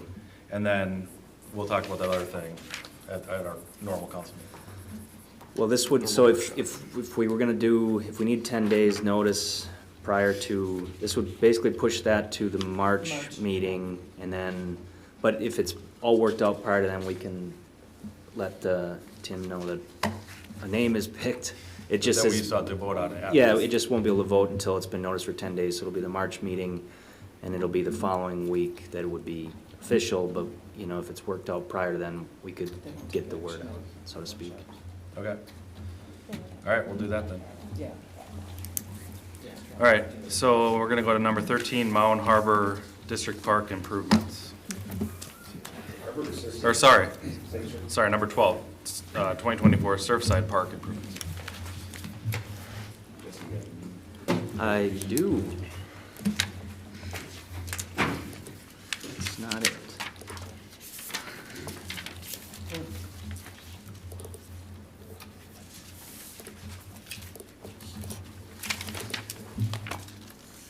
Would you like this one or the other one? The first one. Good evening, Mayor and members of the council. One of your engineers, Matt Bauman. So before the meeting, I handed out a revised letter to authorize bidding the Surfside Park Playground project.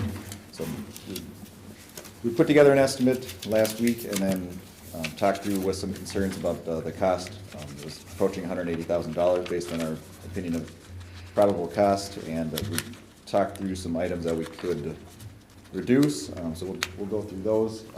You can go back, Jesse. Sure. So the history here, Eli Hart and the city agreed to a donation agreement. Eli Hart's going to cover the playground equipment, the poured-in-place rubber, in some of those spots, and then the wood fiber mulch for all the interior. The city will cover grading and drainage, sidewalks, stormwater requirements, which you can't see, that's up by the depot building, and then restoration. And a couple things that are kind of hidden in there are the gravel that's going to go under the poured-in-place rubber, concrete thickened edge that is requested to go all around the inside of the sidewalk to hold in the mulch, and then some miscellaneous coordination items between there. So taking that into account, we had come up with an estimate of $180,000, like I mentioned earlier. Some things that, one of the things we missed is that the public works staff is they're gonna take out the playground equipment. They're gonna be able to reuse some of those pieces at some of the other parks. That's gonna help them in the long run. We can have them handle tree removals, some of the bench relocations. And then some of the other cost saving measures we can do, we can look at doing seed and blanket instead of sod. We planned on sod just because if restoration gets going late, the seed and blanket, the spirit of the lakes, that can get messy, and that might become an issue. But if we gotta be responsible with the money, then we want to look at seed and blanket there. So that's one of the biggest savings.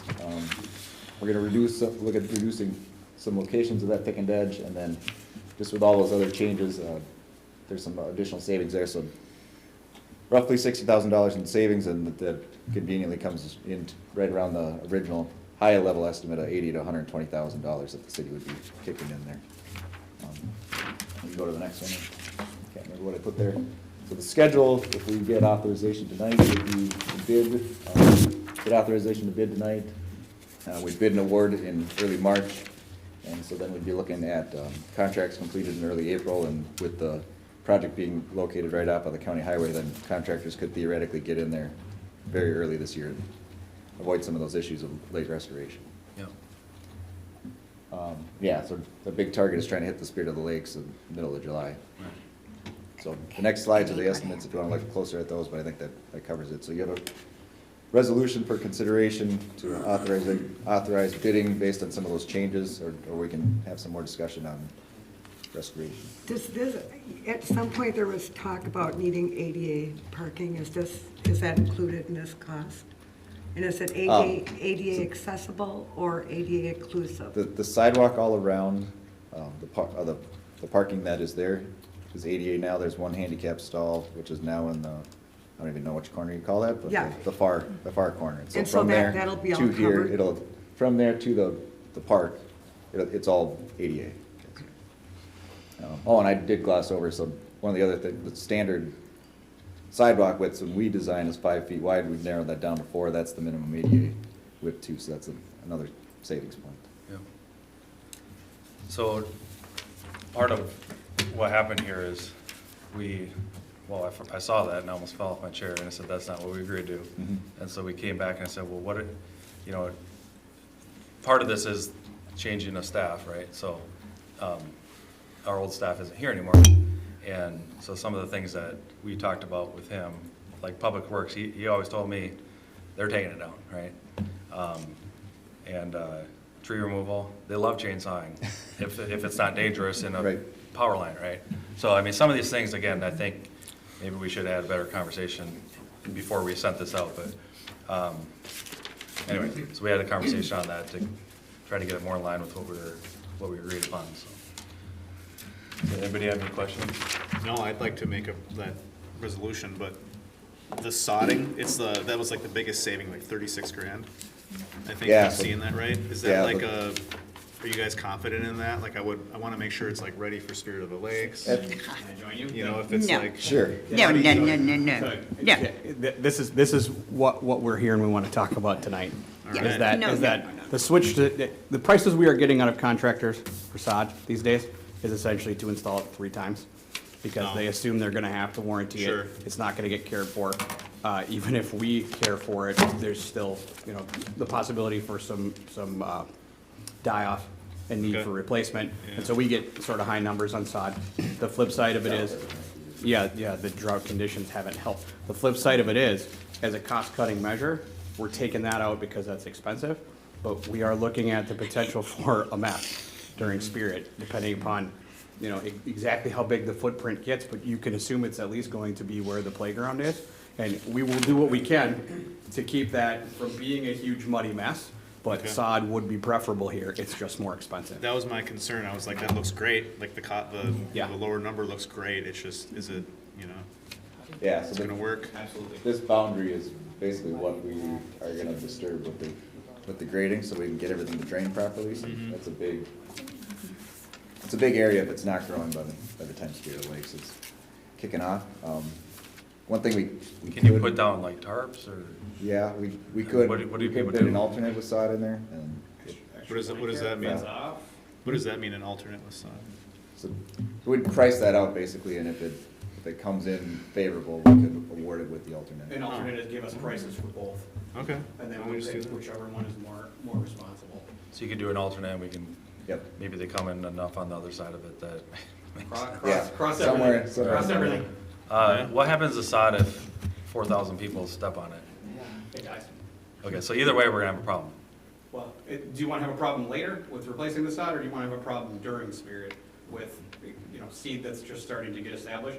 I think maybe we should just acknowledge that a worst-case scenario here is that area might need to be fenced off or at least some limited access. Yeah. Based on the way this is coming together, unless you want to direct us to do something different. It's gonna have to be fenced off at some Yeah. time anyway. Can you, More Yeah. area. can you Can't fence, not Oh, have God. grass. Well, can you fence off kind of No. the main part of it, with that orange stuff or whatever? But then have like an entrance going in and out of there? So and then fence off kind of the sod part or the seed part? Oh, like a little walkway. Yeah, like walkway so the kids can still get in there and play, and then they gotta kind of go out the same way. I mean, if you put those 4-foot orange fences up, Yeah. I mean, I don't see, yeah, it looks stupid for the thing, but what else are we gonna do? Right. Yeah. We do that in our parks for snowmobiles all the time. It's a construction area, I mean, what do you, but they also wanna be able to use this new park too. I would say the answer to that is like, if we wanna do that, we can do that. We just would still wanna make a resolution for bids though, right? Yeah, but I'm just saying, like, as we think through this, Yeah. depending on what, the bid comes back, we can think about, hey, we have options. Yeah. I don't wanna just destroy the whole area, so if we can fence that part off, that looks nice. Yeah. And then have the kids still going in, one part of it's gonna get messed up, but they can still go in and play and, Yeah. The resolution makes reference to the project and what we've presented, but it does not dictate all of the minutiae of the solutions. So, assuming you still pass the resolution, we can continue to move forward. We can continue to have these discussions. I think there's some valuable input that we can take, and we can, some of these things we are volunteering Public Works staff and Ryan's guys to do as well. Right. As additional cost-cutting measures. Obviously, we've discussed those with Ryan, but, having Public Works staff put up orange snow fence is cheaper than us paying a contractor to do it. Yeah, or a contractor to water and everything else. Yes, Yeah. absolutely. Okay, anybody else have any Yes. questions? Okay, go I ahead. don't have questions, I just want to make some things. Number one, the cost of this project is outlandish. When this originally came to us back in 2019, when I was on the council, and I think Sherry and I were the only two, when we were talking about this project, and I know it was a past 3-2, but we were talking about $60,000 at the time. That was when they couldn't raise all the money, then it was 60,000. The project is huge, this playground. And now we're gonna put sod, we've got a huge playground. I don't know where Spirit of the Lakes is gonna go. I know Eric had a conversation, brought Spirit of the Lakes in. This is huge, it's too big.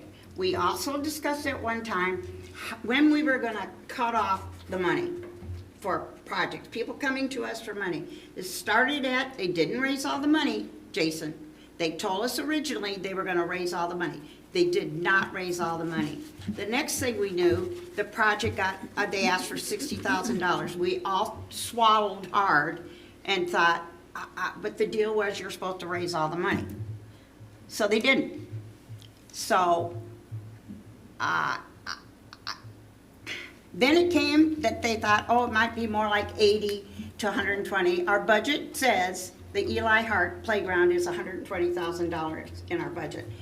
You two, we all worked on that budget, adding $1.75 to the monthly fees. We worked and worked and worked to get our budget down. It was hard to swallow, but we did do it unanimously on our budget. Now the project has expanded again. It's more money, and you can dilute the facts that, oh, we're gonna have our public works people out there and they're gonna do some of the work. It still is money that we, the city, are paying for. I think the price of this project, and there's a statement in there that we don't know, they might go up again.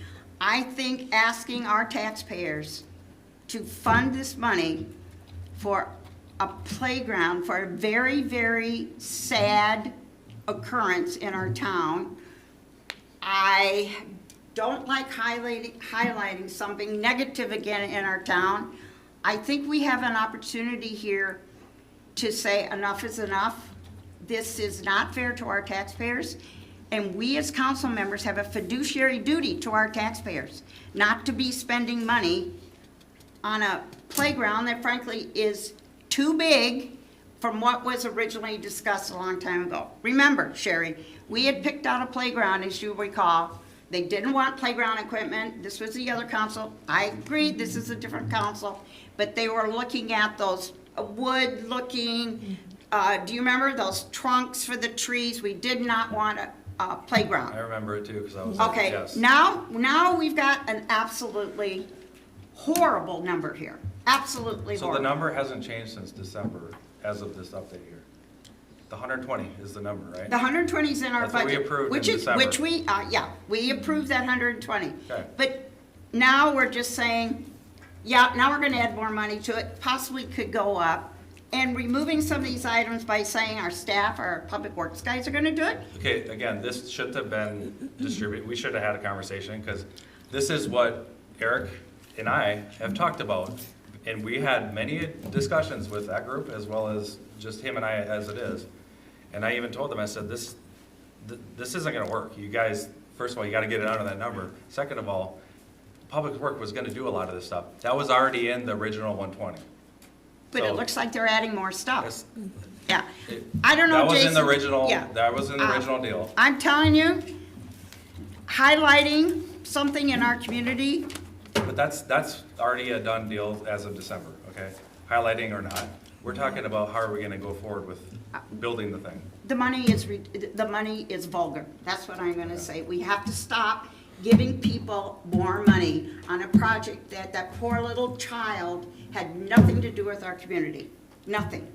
And why it is at our premier park, oversized, over budget, and why we are gonna have our Mound taxpayers pay for this, I just don't get it. I think we really, really need to think about this. They need to go back to the drawing board, bring it down so it's not so big, and go back to maybe something else. These lovely people have raised the money, but I still don't know why it's in our town when we get enough hits as it is. We need to table this. I think we need to bring this back. I know I'm gonna get pushback on this, but enough is enough, Jason. This is too much money for just our citizens of Mound, our taxpayers in Mound, to suck this up. Excuse my French. This is terrible. Okay. Now, let me talk about the sod and the seed, okay? Hopefully we won't get that far. I have a little experience when it comes to sod and seed, okay? No, I have a lot of experience when it comes to sod and seed. If this project would happen to go through with this outlandish dollars attached to it, it's not fair to our taxpayers of this town. I would make a suggestion that we wait to do the project until after Spirit of the Lakes. If you put sod in there, I'm just gonna tell you, if you put sod in there, maybe they can do some of the preliminary stuff should this council decides to go through with it. But if you put sod in there, you're gonna have to be watering that sod twice a day for 2 weeks. You're gonna have to have pins in that sod. You're gonna have to support it. And it's gonna be too squishy and too soft for Spirit of the Lakes people.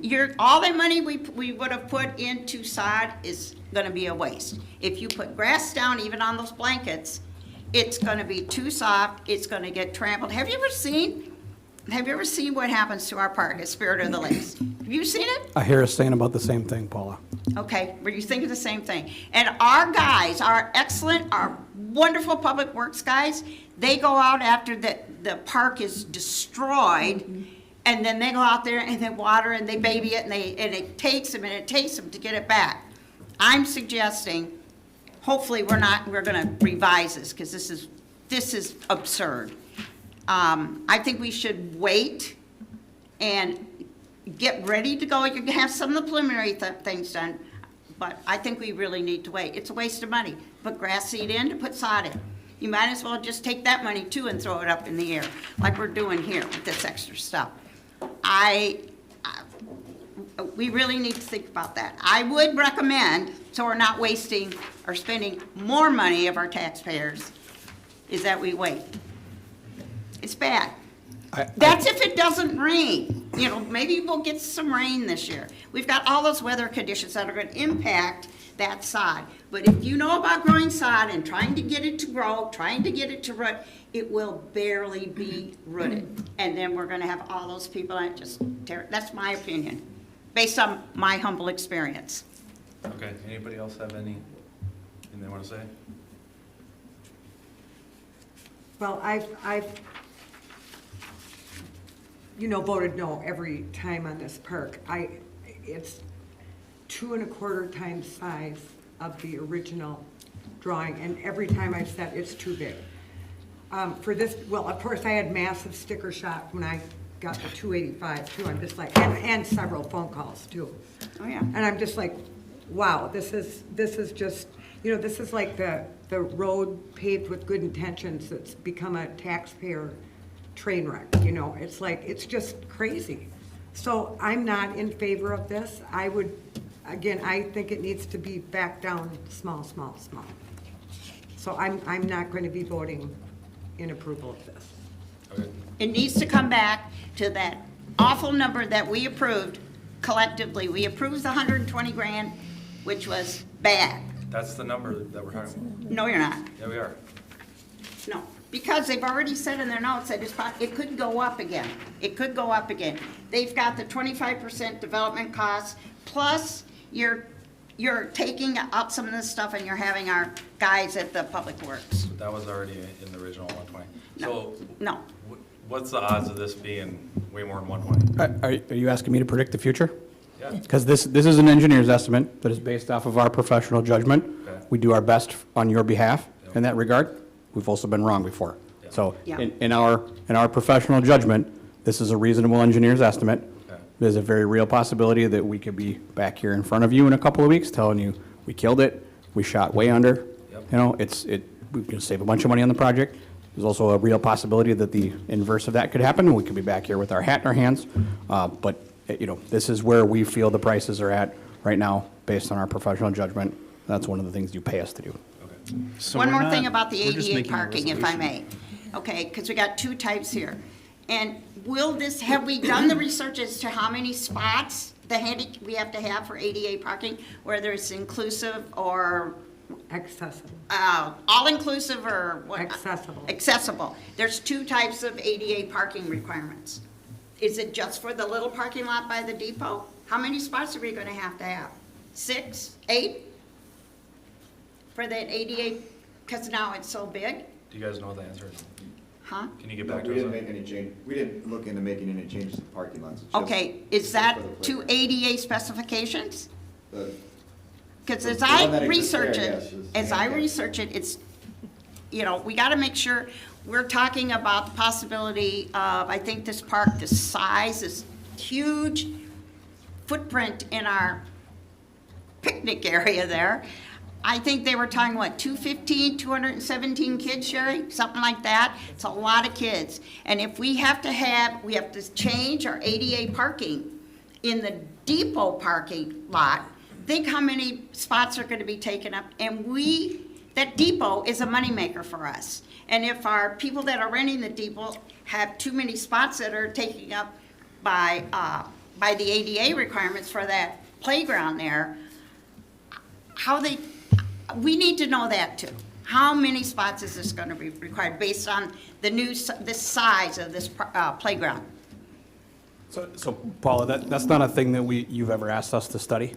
And I will say, some of these things, you know, there are ADA improvements so that the parking lot itself is ADA accessible. Okay. But in terms of sizing and demand, I will respectfully put the park and its sizing back on the conversation with you all. Because Okay. we have been recipients of the playground equipment essentially. So our instructions from you all were to put together a project to accommodate what the Eli Hart Foundation brought to you as a playground that was agreed upon in the donation agreement. And so, while some of your points may be very valid, I think we're the wrong guys for that. Okay. So we're up here delivering what you asked us to deliver, Okay. I think which is the it's something we park need to look improvements. into. Yep. Probably totally right, and you're welcome to go off, just, I don't think we're the recipients of that for you. Okay? All right, does anybody else? I say, I mean, I'd like to make a resolution for this so we can actually find out how much it will cost, and then we can talk about all the other stuff. Yeah, I agree. Okay, go ahead. I'd like to make a resolution on page 380, receiving plans and specifications, ordering advertisement for bids for the Surfside Park Playground and Improvements Project. All right, got a motion, can I get a second? I'll second. Okay, any other discussion? All those in favor, please say aye. Aye. Those opposed? Nay. Okay, that passes. Thanks, guys. All right, so we're on number 13, Mound Harbor District Park Improvements.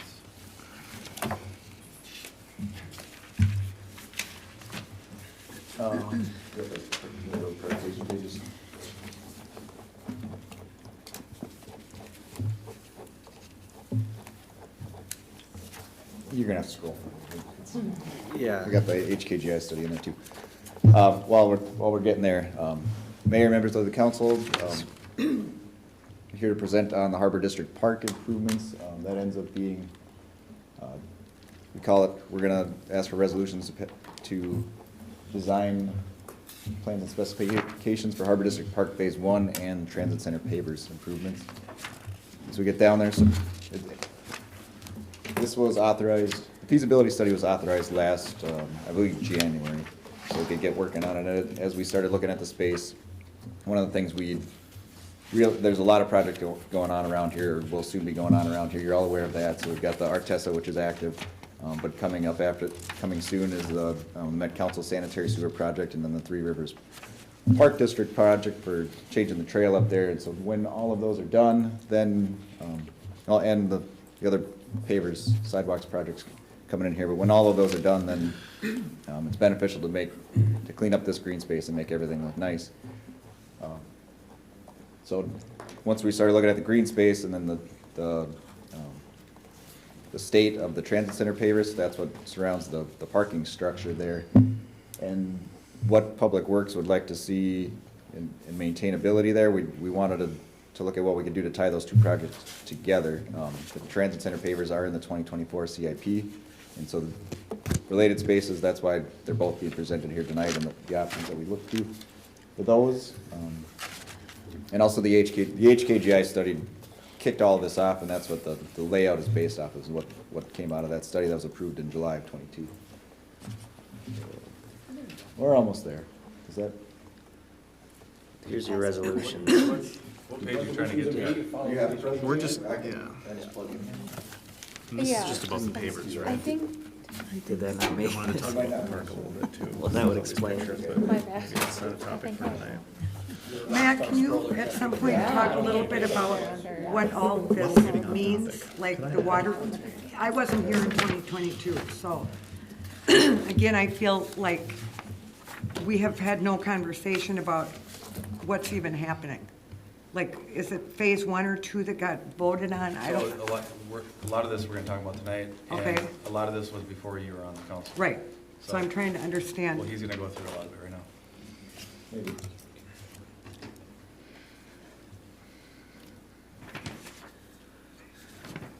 There we go.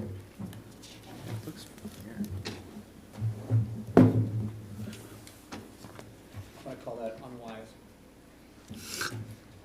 Done it before. Okay. Just want to go on record. Yeah, we'll try it. Dad told me so. And he's on camera too. All right, so I think I touched on all that. The one thing that I missed there was, we also been talking through with with Noah on the finances about the long-term financial plan, and so that also lends to why there, we'll get to it later, but why there's 3 phases proposed for the park. All right, and so this highlights the 2 areas. So the lower right, you've got where the Harbor District Park shows up, and then the upper left is the Transit Center pavers. We'll get some better views of those coming up here. All right, so we're looking at a phased construction. So the HKGI study recommended 2 phases, an initial and future phase. We determined 3 phases are going to be better for staging and just getting through the finances here. We want to be able to begin as soon as possible once our Tesla project wraps up. They're going to be responsible for some of the restoration work by using the site expanded beyond what their just their building footprint is. And then phase 1 will also work on removing some of the orphaned elements, what's left of Auditor's Road or whatever it ends up being named. We'll get rid of, there's underground stormwater storage units in there that were originally intended to be used for irrigation. And as we matured as a society and worked through some of the things that could go wrong, and it's in the report, not so much in my presentation here, but to be able to use that, we'd basically need to treat it with UV, and that ends up requiring buildings, and it's very, very expensive just for the benefit that you get. So we're gonna abandon those, get rid of those. So when we're done, we'll restore this. The main things we're gonna look to is restore the site, provide fire access, so that's also related to the promenade. That's gonna be fire truck accessible to get around there for fighting fires on the east side of the Artesa building. And then we're gonna look to install the underground items, so irrigation, and then just the conduits, the pre-work for the lighting that would happen in phase 2. We wanna get some of that in the ground while we've got it all tore up. Yeah, so if you can see it there, this is what the boulder things, what we propose in phase 1 here. So there's the fire lane access, grass paved here, so that'll look grassy, but fire trucks will be able to drive over that. And then some landscaping here, and then buried things you won't be able to see. And then I'll touch more on this later, but this is part of why we look to study both of these things together, so that the water quality basin offset from what we'd be doing up at the Transit Center pavers. So phases 2 and 3, we'll be working more on additional landscaping. We'll put in the plaza gathering space, the fire ring in that gathering space, doing some more seating at the harbor, and then getting the pedestrian lighting and the overhead lighting there. Then phase 3 would be some of the bigger items that kind of farther off. This would be the future phase based on the HKGI study, so the open air shelter, and then performance area improvements. So that's just what it looks like. So the seating at the harbor plaza, a bunch more of the landscaping, and then lighting of the blue dots there. You can see it a little bit better from the study. And then phase 3 is more of these yellow areas, and then if we need to do anything with the pavers around there, I know there's some named pavers and stuff down there, so we'll take care of those as well, and then the shelter here. And now's a good time to mention there's a bunch of easements around here, so we'll have to be pretty particular with where we get to put things. That's why the shelter shifted a little bit from what was in the HKGI study, just so that's where it can actually be placed. And now I'll jump into the transit center pavers. So these are pervious pavers that surround the transit center and go in front of the hardware store parking lot. That was originally a cooperative project with the Minnehaha Creek Watershed District. They actually paid for all of those pervious pavers, and so to do any changes from what is there and not just replace them as is, it's going to require their board approval, so it's going to be a little bit longer process to get that figured out. One of the problems with these pavers now is that they're no longer manufactured. So staff is really, they're just kind of piecing it along until we get to the fix, which is this year or potentially early next year. And then as you can see on this next slide, so there's kind of two vintages. There's what I assume was put in first is in the red here, and that's all the shot pavers, a pretty good chunk of the area. And then this stuff in the hardware store is actually in good shape, so just being good stewards, we're going to push that off and wait. That was originally in the CIP, but that hopefully that's got 10 more years left of life in it. So we looked at a couple options with what we could do there and likely get it through permitting. Option one, which is the preferred one, is have asphalt drive lane. There'll still be some pervious pavers in the parking stalls. And then to offset the asphalt drive lanes would be that water quality basin that goes in the park. Option two is just replace the pavers in kind. You can see on the table below, that's actually the most cost-effective dollar amount initially, but probably not long-term based on what we're seeing. I have a quick question. Yeah. So, option number two, replacing the pavers in kind. What was the year span again on the pavers that are in there now? Like when were they installed, and then, I mean, they're in bad shape now, but they were in bad shape Yeah, years ago. Like what was the I think it's around actual 2005, so 5 years? 15 years. They Okay. they limped them along to 15 years. Okay. There's supposedly better materials out there. We'd have to replace them all to that material, and so that's what that number's based on. Okay, that's all. And you're saying potentially another 15, 20 years? If they react the same way. Or potentially longer? Yeah, potentially longer. And then how long does the asphalt last? That is a 20, as long as we're maintaining it, it's 20 to 30 year life on that. I'll get to it a little bit later, but that 735 is not just asphalt, that's, a big chunk of that is the pond that has to go along with that. Oh, you have to Option put one that. as a Yeah. whole. There'd be much more traffic. Yep, and then, so the third option we looked at is if we try to pave it all, how can we get away with doing that? So that actually involves putting in some underground chambers, and then still requires a water quality pond to do some of the different treatments that are needed to get rid of phosphorus and sediments in it. I didn't put that in the report, some of that goes over my head. So explain why you need a basin on the first one but not the second one. So, here, I'll show you actually. Okay. I'll just jump. So the first one, the preferred option is all of this dark area here, that will become the asphalt. Okay. And then this is still the pervious pavers here. From before? From, new one, we'll put new ones You in. do So new it's ones. costed out as new ones, but Okay. in that same space. Why can't you just do asphalt here? The parking spots? So we still get some of the benefit of those pervious pavers and keep this size down. Oh. The more that we Because- take out there, it's gonna have to get even bigger and take up more park Because space. the water flows, stormwater or something? Yeah, so, one of my later maps will show it when we talk more about, actually, it's on here, but you can't see it, there's orange lines there. Okay. And so, all the water flows this way, and then eventually, kind of roundabout way, makes its way to the lake. And so, Yeah. as far as the watershed permitting and the drainage area, it's all still going to the same point. So paver's a lot better for controlling that. Yeah, the pavers help the rate control, yes. And then, am I understanding, no matter how we redo the street surface, we'll always have to have the water basin? Yeah, I'll jump to the next one here. So if we redo it as pavers, then the only basin that we have to have is this little one here, and that's just a makeup one there's a small one in here, kind of buried under the other colors right now, so we just have to replace that. So if we keep it all as pavers. And then the third option eventually would be to pave all of it and not have any of those not have any of the pervious pavers left in there, so that involves this underground system. Still need the big basin over here, and that's a $400,000 cost. And I'll caveat it here, so I believe the next slide, this basin is sized to handle this becoming asphalt and the future phase there. So we're gonna permit it all so that we can do this later and size this, so we don't have to make that bigger in the future. But still the parking spots would still be those pavers. That's the plan, yes.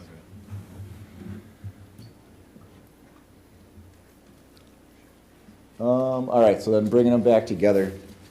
So design coordination, again, why we're working these two together is we got to coordinate with the watershed district. It's going to take a few conversations and some board meetings. And then that's going to impact the timing and the sizing of the pond and the park space.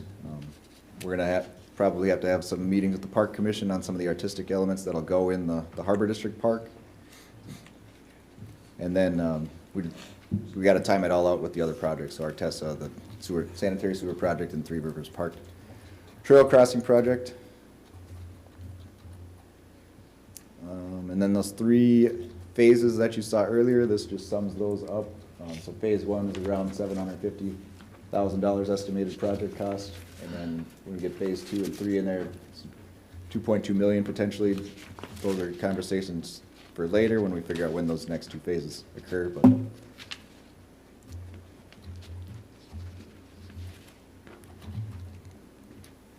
all right, and then so here we're proposing Harbor District Park. We bid that this year, the 2024 project. And then based on the outcomes of those watershed district conversations and the long-term financial plan, the pavers option phase 1 cost is similar at $735,000. That would potentially be a 2025 project. But $388,000 of that is related to the pond, and might make sense to bid it with the Harbor Park project. So those are coming from 2 different funding sources, but be bid together as one project potentially. Matt, do you know how much is in the CIP currently? For the pavers project? Yes. It's 900, I think it's 900 something in there. So we're under that. It's just the financial plan works out better based on what Noah's telling me if we can wait a little bit. So. So you bid them at one project, thinking that someone will do some of the work. How do you do that over 2 years? We will probably bid it as 2 projects, but the pond might get split away from the pavers project itself and bid with the park project. Oh, okay. Is likely what I see happening. Okay, and again. And we'll come back to you and kind of explain what we find out from the watershed and how all that would work together before we authorize any bids here.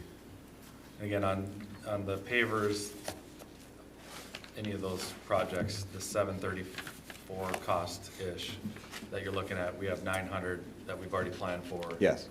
And we've budgeted for that in our CIP. Mm-hmm. Yeah, okay. Correct. And then, so the future pavers at hardware store, we roughly cost that out at $200,000, so But the parking spots by $935, them. but yeah, we'd be leaving it out for now. But plus the asphalt? Or just the pavers?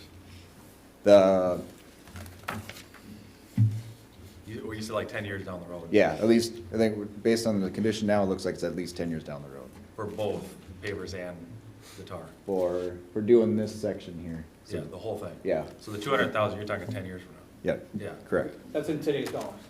Today's dollars, so 400 Today's grand. dollars. 10 years. Yes. Right. What are your, I mean, it's your personal opinion, but like for option 2, that the pavers that they're replaced with would be far superior than the ones that were put in? We are told that if we treat them a little bit differently, they should last longer.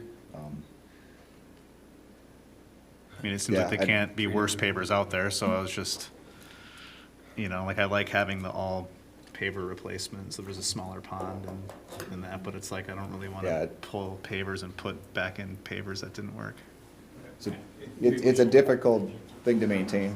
You can jump. Well, no, finish what you're saying. Yeah, I was saying, they're difficult to maintain. We're told there's better materials out there. If we treat them differently, they'll last longer. How do you treat them? You can seal them and then do your best not to put any salt or chlorides and stuff on there that eat them apart.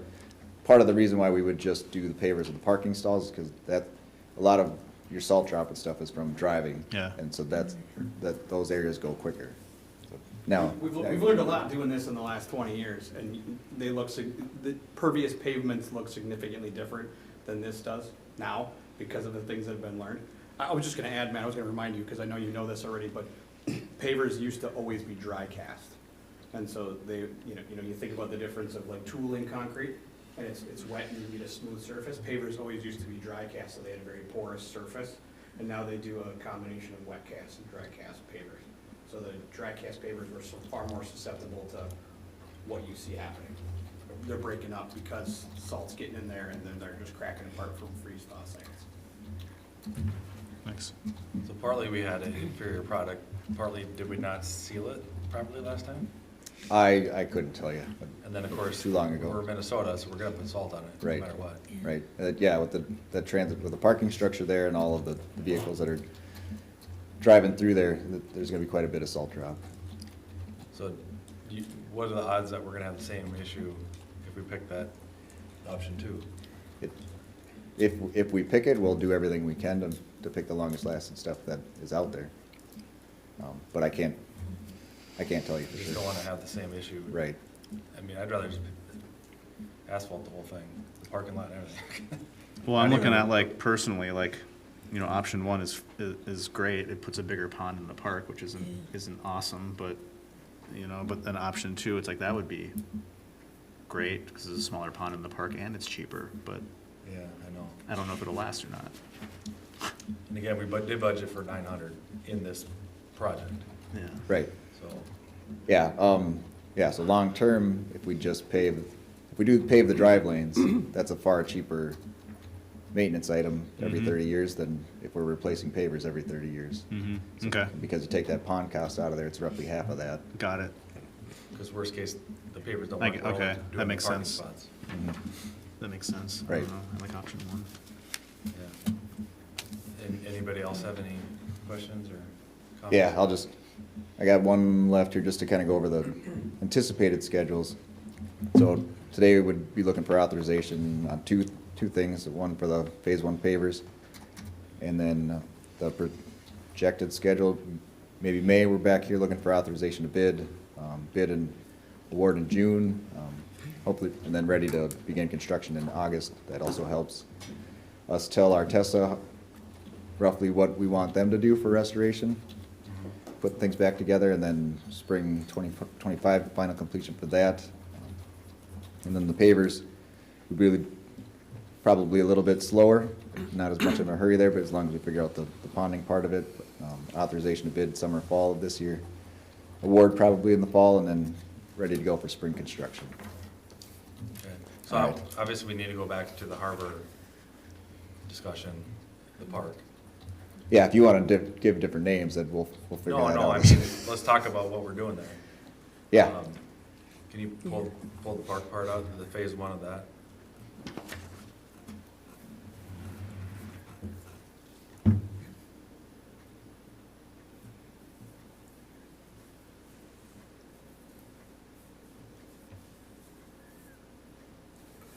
That one? Yeah. Okay.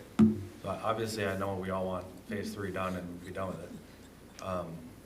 And we just had a workshop that certain people might be trying to get grants. Maybe you can help us get the 2 and 3 going.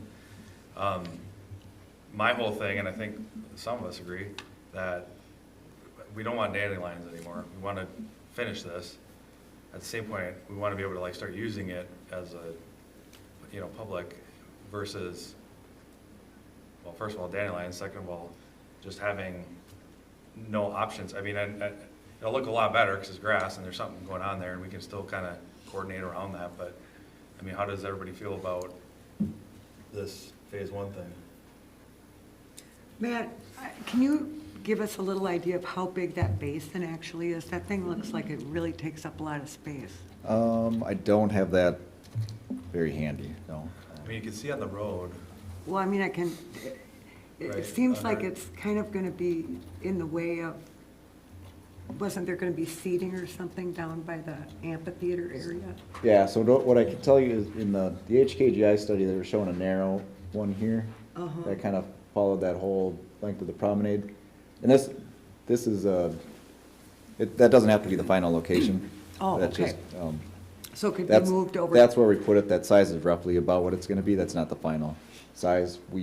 When we're doing the design, though, we're gonna size in all of the, hopefully get kind of a rough draft of the whole design, so we can get all that hardcover figured in there and confirm how big it's gonna need to be. And then it could be moved? Yeah, we should be able to find different spaces for it, and we can workshop that a little Could it be bit. up closer to the road, since most people will be down by the This, up this water? way? Yeah. Well, so there's proposed landscaping all around here, that this is supposed to be like an art walk and a hammock walk around there, so some of that future stuff.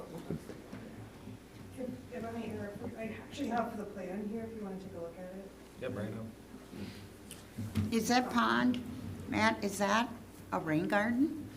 It's more of a water quality pond, so it's gonna have some depth to it, and then there, kinda you see on this side, the south side here, there's gonna be an infiltration, kind of like an iron enhanced sand piece of it, so a little bit shallower that helps take out some of the phosphorus and stuff, Okay. and clean water. I'm sure you're familiar with the rain garden down at Surfside, Mhm.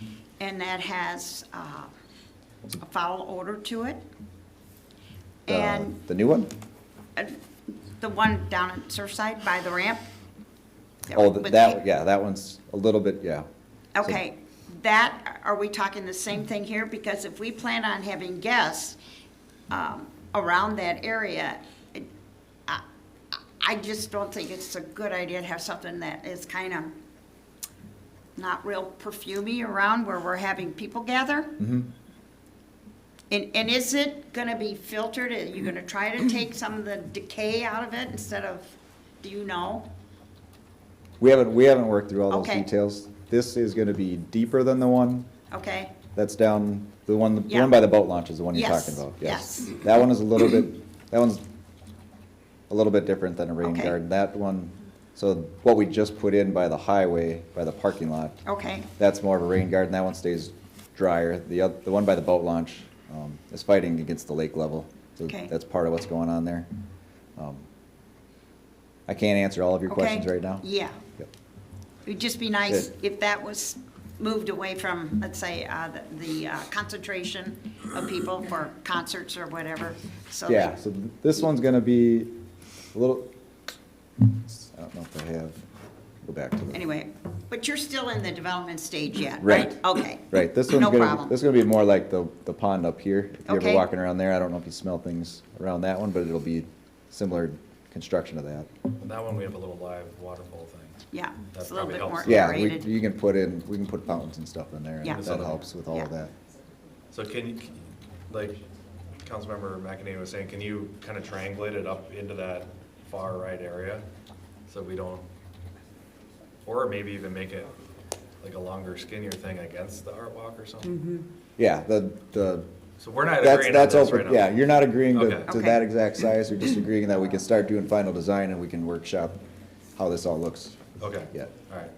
You know, this is, again, I've just been, and thank you for this is really helpful. You know, it's gonna be beautiful, there's no question about it. My concern is that ease of access and spontaneity has all but been eliminated, it looks like. Like, how do people access this? Oops. So there's the promenade, and then there's also the parkway where the Andrews Sisters Trail is. Yeah, but There's how? the Andrews Sisters Yeah, Trail so- and the Dakota So Trail. these trails are There, still, the where- Dakota Trail, it's gonna be all these are still there. encapsulated. Yeah, but how do people, it looks like you're taking all the parking away Well, you got down a big from the parking bank. ramp. You got a huge parking ramp, and then where the farmer's Again, market is, that's all parking. So that's gonna stay parking, because Yeah. it says here, potential ice skating rink and lighting above market. Is that gonna be Well, right taken now, away? I mean, technically, and then remember, you got parking on the north side of that too, what we just talked about, the pavers. Just right on the other side of the Dakota Trail. Yeah, you got the big parking You structure. got plenty of parking. Yeah. And Old Lake Shore. Well, there's nothing we can do about it. I'm just saying it looks like, to me, it looks difficult to access. But maybe I'm just looking at this wrong. The access is about what it is currently. I mean, Well, you know, used to with be able to, Auditors you Road used to there. pull in and, park right there, so now you have to go to the parking ramp in order to walk over here? You'll Is that- see the. All this, I right to know the that's north here. of the trail, Yeah. where we just talked about, south of the parking ramp, north of the trail. What trail are you talking about? Let me point to this whole strip right here. Oh, our trail, yeah. No, yeah, this strip, right? That's all parking, that's parking, and that's all parking. Oh, outside of, the parking is still gonna stay here outside of the hardware store? Hardware. So, yeah, I think it's way more than enough parking. And then you got the trail coming down south to the, whatever you Yeah. wanna call it, the harbor, I guess. And then to the right, you got the promenade, walk there. Mhm. And then that'll be art walk or whatever. So, and then Dakota on the top, and then remember, we're gonna have the crosswalk on, to the right of there. That'll eventually show up. So with the Met Council doing their work in that area, do we know exactly, or rough estimate? I think it was supposed to be this fall? That's out for bid right now. Okay, so potentially that could be getting on the way this summer and early fall be done? Yes. So this won't screw up our, hopefully. And You then. got one more thing that's gonna happen in that space first though, which is the pedestrian Three Rivers crossing. Park. Crosswalk, yeah. Yep. So besides, but again, that won't affect a lot of what we're doing here. The pedestrian crossing is gonna take up a portion of Auditor's Road, so they're gonna do some of that work for us. Right, okay. But you can leave that part for them, and we can finish the rest of this, right? I'd like to get there last, after the county and Met Council, if at all possible, because then as much things have been done for us, but we'll work with what you tell us to do. So my point is, I don't wanna wait 2 years to get dandelions out of there. So are we talking 2025 or 6 now, or are we talking, this is done by, a good chunk of this is done by the fall? The Met Council project in that area will be done by this fall. Right. I can't speak to the Hennepin County project yet, because we're bird dogging them right now. Well, Yeah. from what I we know, it's next spring. I know, right. So is this whole thing next spring then? No, we can do this now.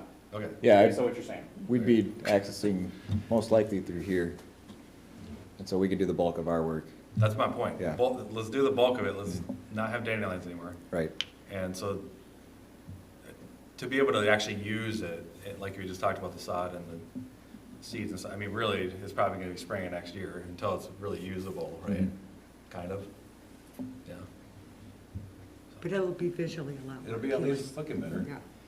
And as one of my residents just told me, it looks like we're in a third world country with our papers that we're touching, seriously, it's just embarrassing. When the rest of Auditor's Road goes away, I think you're gonna get a lot of comments from residents about how seriously you took them when they said they wanted that to be a green space. Okay, good. Well, very good. All right, and just to nail home the cost of this too, and Jesse, we talked, do you want to explain how we're getting the paid for this part, the 700 grand that we got for the land? That's the very high-level version of it, and so just full transparency, this was initially sort of just one giant package, and as Matt explained, there's the current long-term financial plan that the council will see soon. And there was money there already for this park, 700,000-ish from the sale of the property for Artesa, and then another 70-ish thousand for park dedication fees. We didn't just take that number and say, can you make it fit that, but this first phase, which was essentially, can we put this park back together in conjunction with Artesa being finished? And the answer was yes, and here's about how much. So that's where that came from. The idea is that this was not gonna happen in 1 year anyway. So if there's already money set aside, if we're trying to make sure we're being, fiduciaries, we're trying to be conscious of the money that we have versus what we're trying to spend, that's all there, and we can just do this right now. And then, once we have the financial plan ready, that will determine, do we need to bond for the next phase? Can we cash flow it? That'll be all determined with this plan, which will be here for, I think, the summer-ish. And then if phase two is ready for the spring, that's something we can determine this year anyway, because we will have the financial plan, and this will already be in motion, so it, you know, we could do it all at once, but it seems like we're not gonna lose anything by doing it in phases. Right, okay. All right, so I guess we gotta agree on the phase one for the park, right? Mhm. And then the transit, what are we gonna decide on that? Fit 1, 2, 3, right? Or is it kind of commingled? Show us the options here.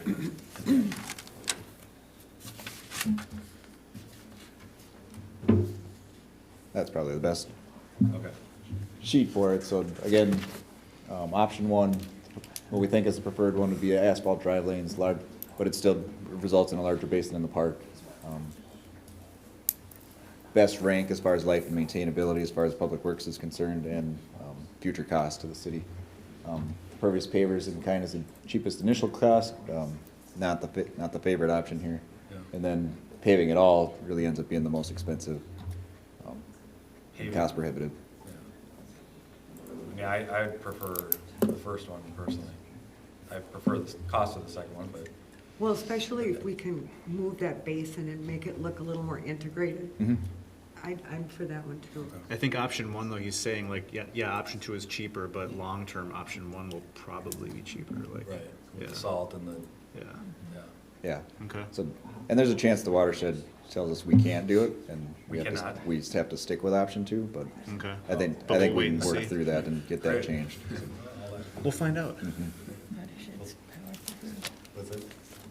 Okay. All right, so is consensus option one? Does anybody else want to talk about their preference for something else? We good? All right. Uno. So we like option one, and then the park is Phase one?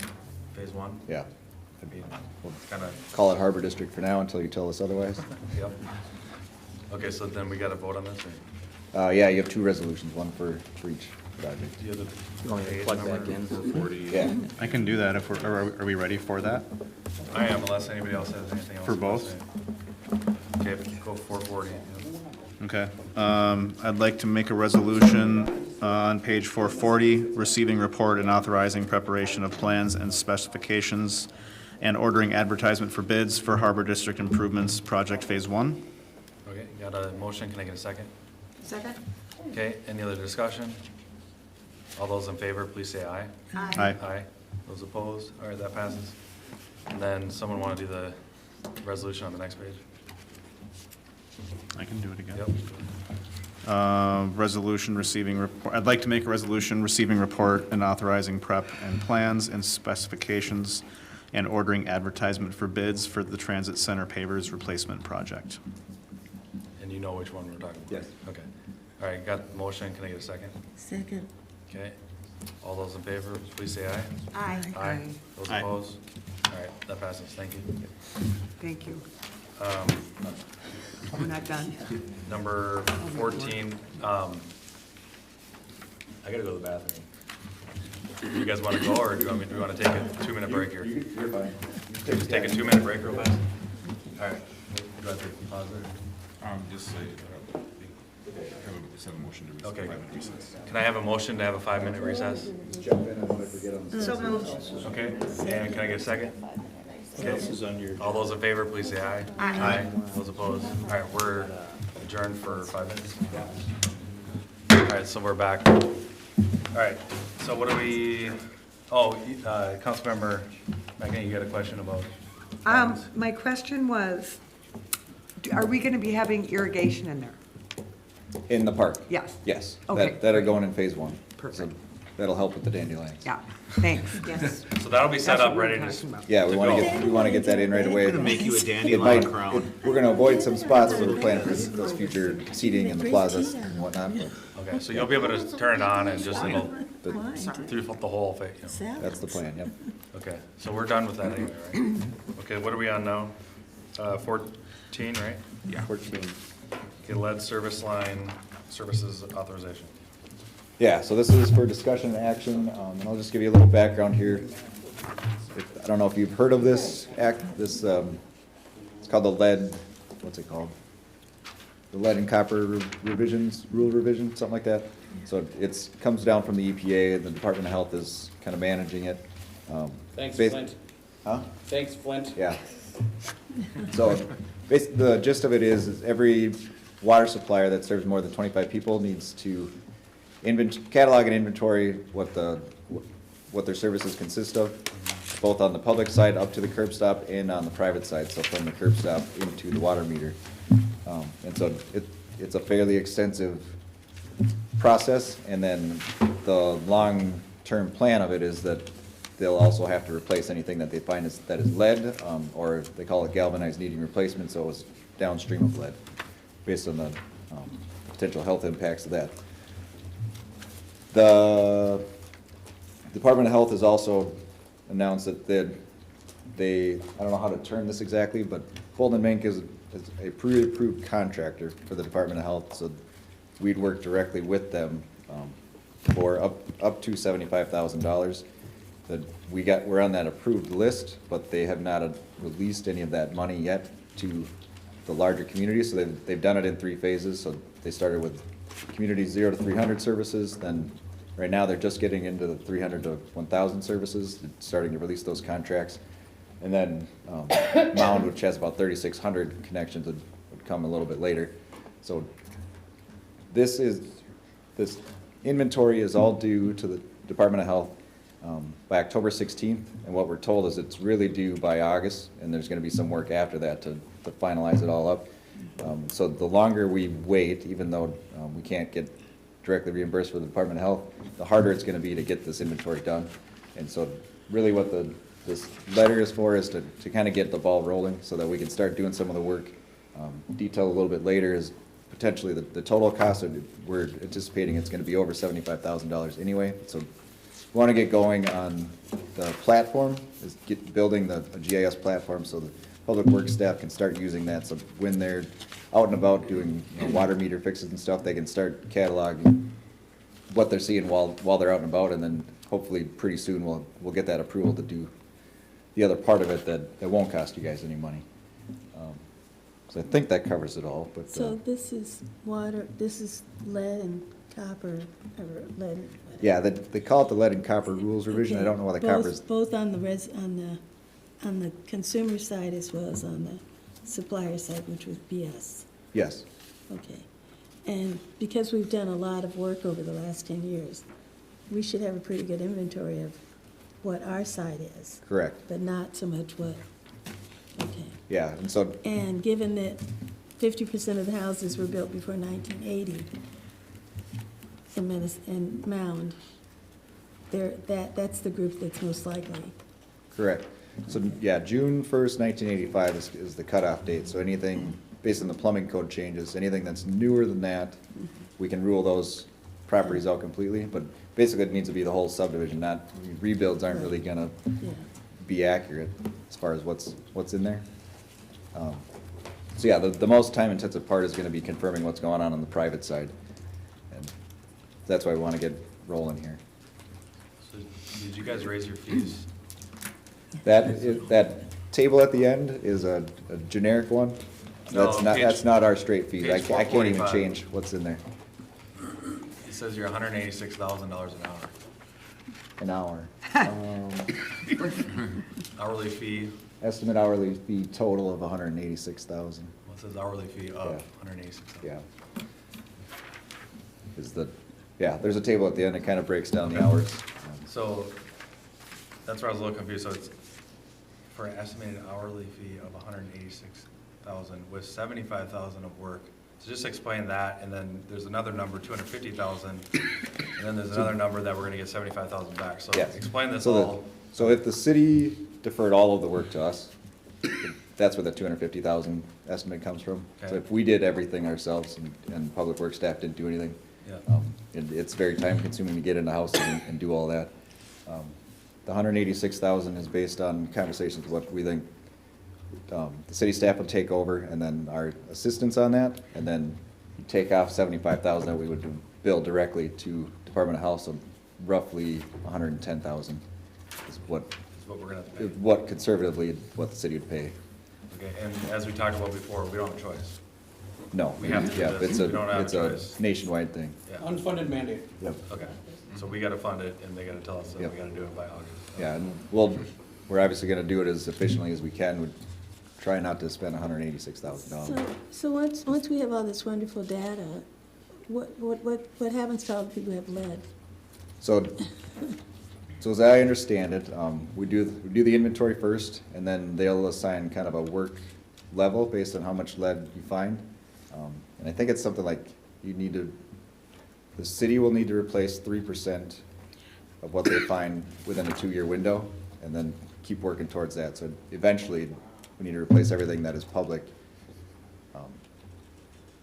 on the public side. And then there's grants out there for the private side, so homeowners can go after working that they're gonna be responsible for that. We'll kind of work with them to let them know that they've got some issues going on their own side. And this is just up to the meter. Anything they've got in the house past the meter, that's also on their own. It's huge. Mhm. I mean, do we have, we don't have a choice, but do we have a bucket of money we can tap for this? Go ahead. Where does this come from? There's 120,000 in the CIP for this piece, but I'll let Megan jump in here if she wants.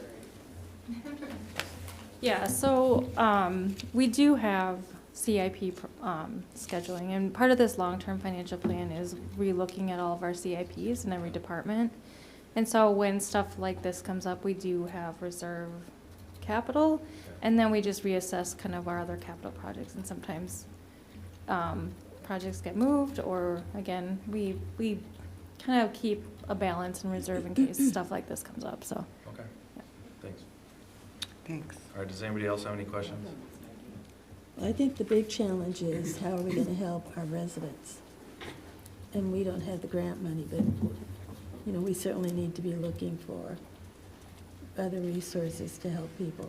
Yeah. Because we have a huge housing stock that's got this type of plumbing. So our understanding of the way that this is going to roll out, and this is nationwide, is that there is going to be money available for private residences. It's not going to be wholesale replacement, but they are going to expect the cities to partner to administer that grant money. What exactly that looks like, I can't give you a clearer picture at this time, because right now the requirement that they've laid on us is just inventory. And so they want to plan for how big of a spend this is. But we're going to see more money coming from both the state and the federal level for this. Lead is obviously a known toxin and a huge problem. So at least we have that working for us, that this isn't something that can be ignored. So I think we're going to see more and more funding sources pop up that are going to become accessible to us, and then we are going to become a resource for our residents, for those that we identify that have lead.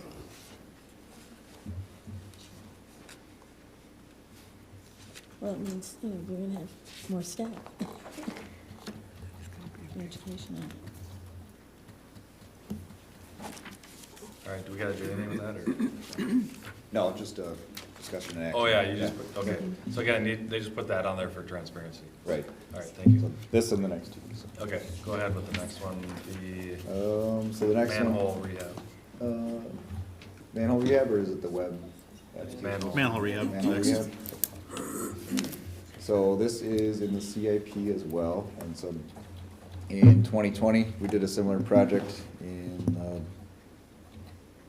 Shirley Hills area. So basically, to plan for the I&I reduction projects, we need to do inventories of the manholes out there, so this is just the estimated hourly basis to get that work done. So there's roughly 225 manholes in the Dutch Lake neighborhood. That's the next one in our attack area. So we're estimating that would be about $34,000 to go and get camera inventory of all those manholes, and then we can plan for the I&I work that will follow for the next 3 years. Any questions on that? That's just a FYI Yep, too? yep, Okay, yep. good. And you said 225? There's 225 manholes roughly in that area. All right, and then we got number 16, GIS web application development. Yeah, so there are several aspects with this, and so part of the GIS app with the lead service line allows us to start tackling some of this stuff here. So we're looking to do 4 tasks.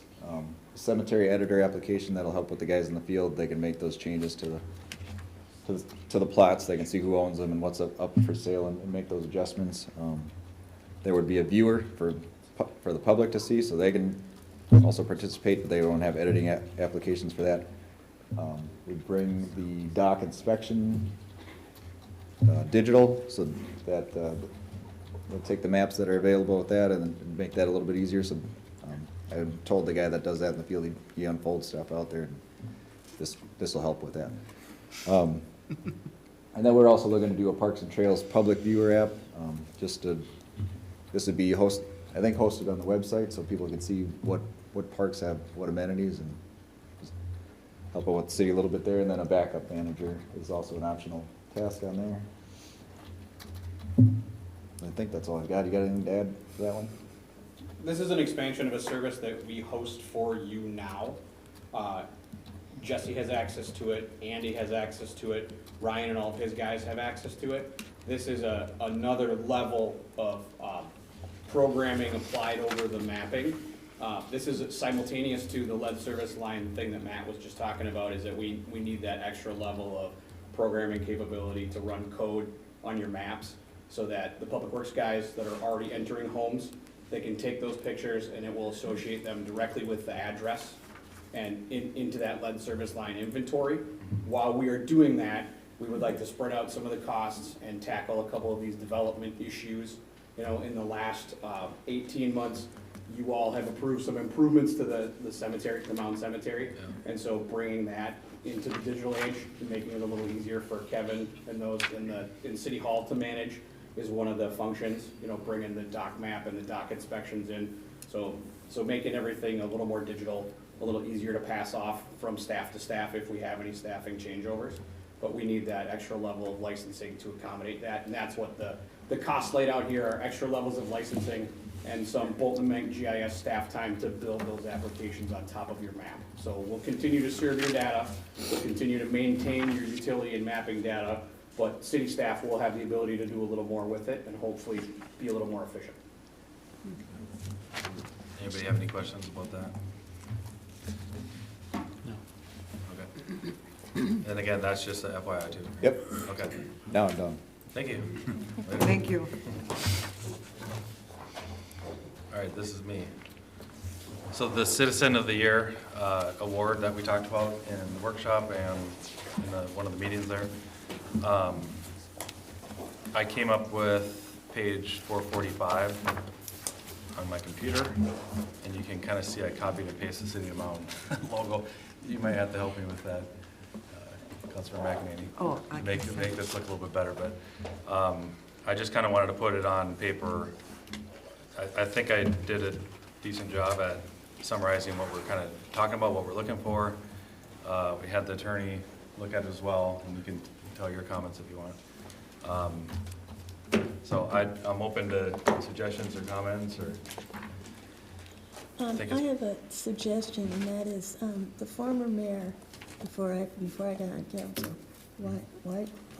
Whiteshed, he had a similar thing where he would identify a volunteer every month, and I thought it was a great program, but he cut it off short.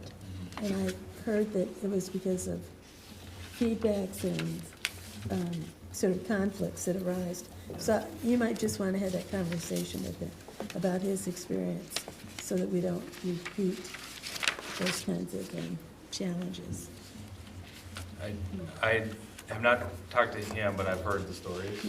And I do think ours is a little different because it was monthly. Yeah. And then it was also, I think his problem was, well, how did you pick that person?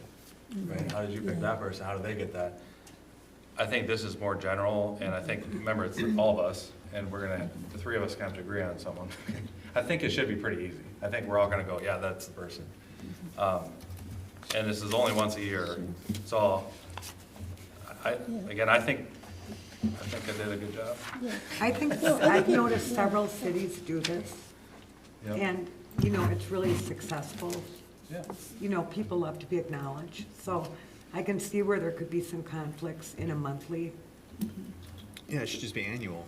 Yeah. What is, Yeah, it's and, in you know, there. I don't see as many conflicts Sure. arising, but I can see the monthly as a Well, problem. the other thing is, again, we don't know, he might have had an official document, and then you can tell us about the mayor issues, but in the handbook, the mayor handbook, you know, the Minnesota, we have certain things that we can do, right? And go ahead. Well, I mean, this is akin to like a proclamation, and a proclamation is basically recognizing events, persons, or an official observation, and it's within the authority of the council to do that. I mean, really, in reality, it's a non-binding, you know, it's a non-binding motion. Because it doesn't, you know, it's not an expenditure of money or enter into a contract or anything like that. You know, in looking at it, I don't see any glaring constitutional issues, but what I think is good, and probably good for the council too, is to have some objective criteria. And I think you already have those. And that's, and when I was talking with the mayor on this, I listed those out and I said, you know, they're loose, but at least they're criteria. Yeah. And your criteria you can work with, you know, and it's possible that you'll do it for the first year, determine that maybe the criteria needs to be changed. But I think that when you do, when the applications do come in and you're reviewing it and the process that you're reviewing it, just keep in mind the criteria that are, you know, that are listed out there. When you're doing it, when you're going through it and picking somebody, and I think, but, you know, and that'll help having objective standards, even though you may be subjective within those, that will help you through the process. So do you think we're pretty good then? Yeah, I mean, like I said, it's no different than, I mean, I think it's no different than making any other form of proclamation. I think one of the things I believe when I had started last year, there was an idea you wanted to put a proclamation out, I believe. For a restaurant owner, yeah. Yeah, but I don't think we had a policy put in place for the criteria for a proclamation, where here you have it. So this is actually better than what we just did. Well, yeah, I mean, I think it's better because there you have a policy, or you're creating a policy or a criteria for yourself. So I agree, I think, unless anybody else has any suggestions, I think this is a good framework for this year, but maybe next year we go, oh, you know what, we should have done that and that, put that sentence in there. But I also don't want to go too, you know, I don't want to be like, well, you have to volunteer 10 hours, or, you know, I don't want to do too specific. And maybe we only get 2 people that, you know, you never know. Well, I think you've done a nice job outlining, and I think people need criteria, otherwise they can't get focused. So I think you did a nice job. Thank you.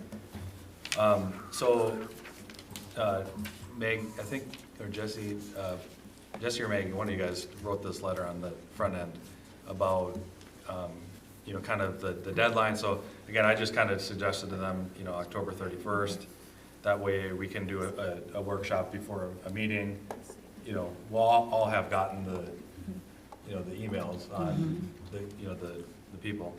And then we can all kind of come together and hopefully pick that person. And then bring them to, again, this is loose, but, you know, November, December meeting, and give them a certificate or whatever, in public.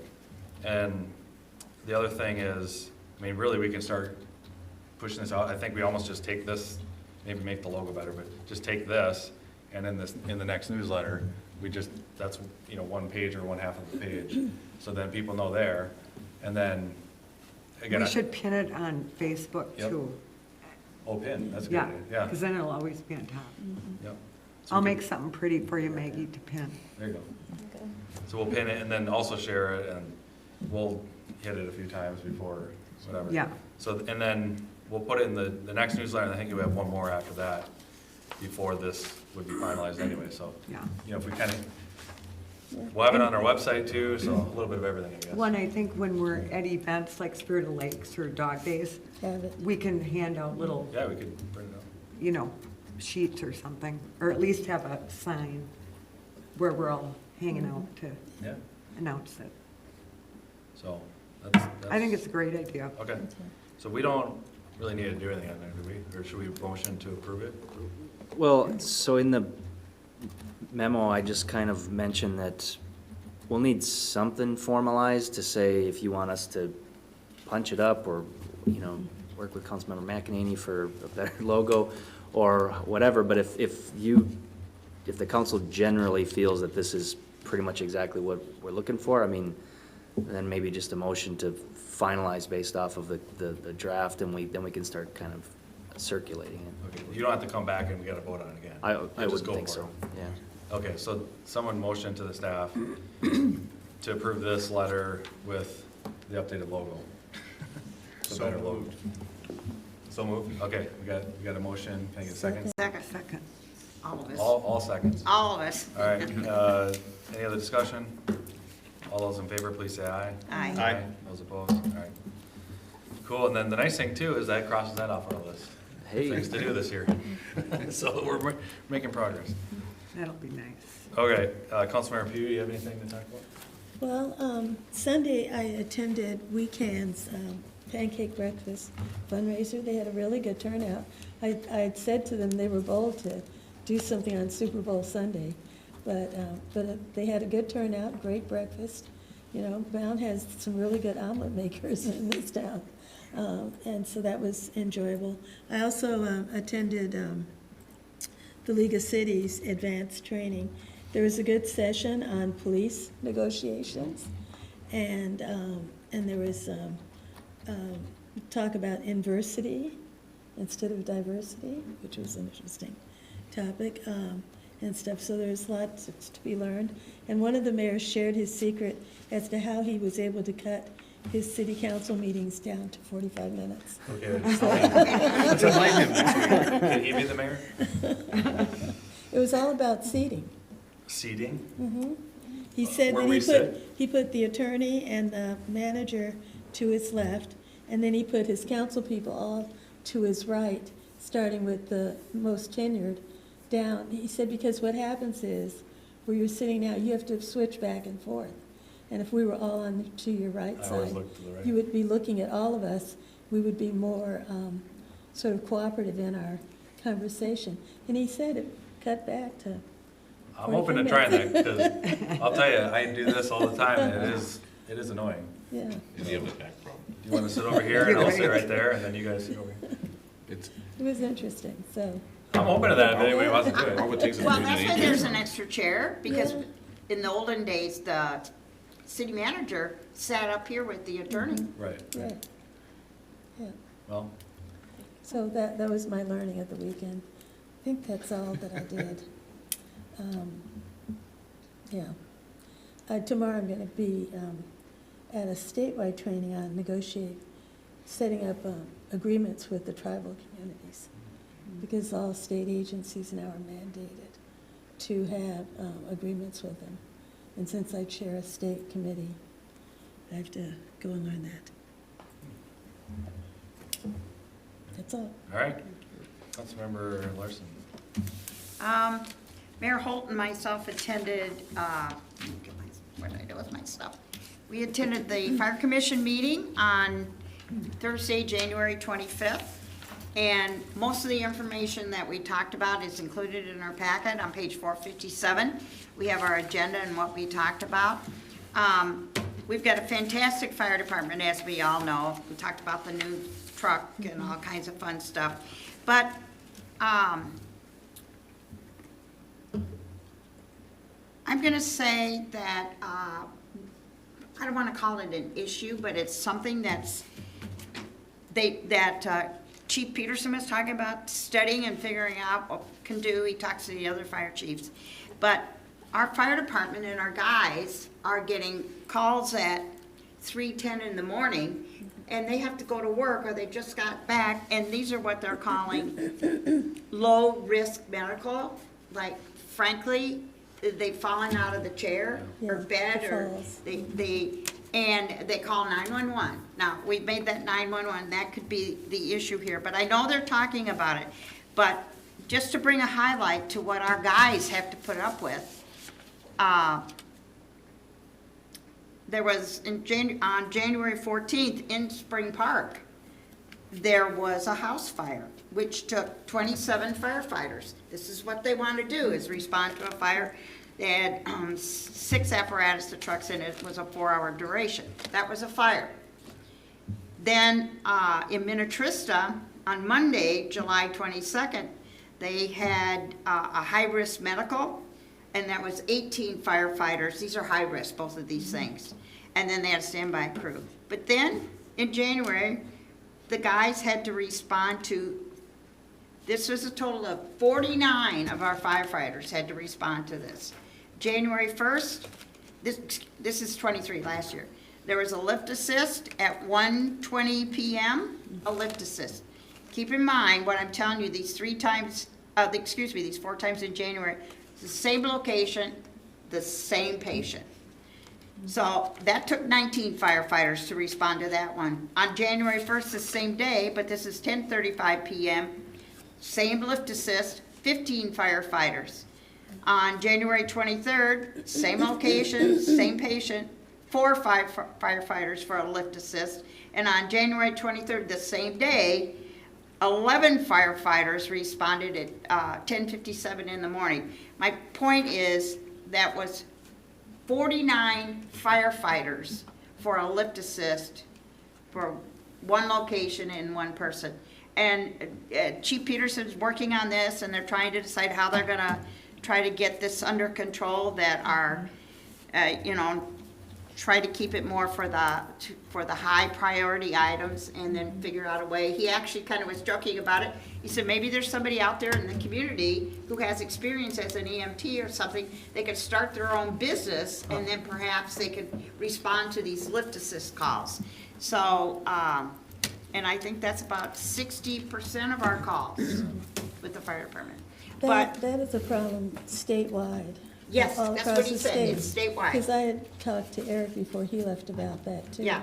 And, in our police reports, you see it every month. Yes. That sort of category that has 20 different things in it, well, when you look at that, a lot of it's individual wellness calls. And we used to be able to see that it went to the same house. Yeah. But well, they redacted everything. Yeah. But anyway, and the rest of the information's in our packet today. It was a very good meeting. That's it. All right. Pass, nothing. For a change. Okay, all right. Oddly enough. Goose egg. All right. I just have a couple things. So, yeah, I was at the fire.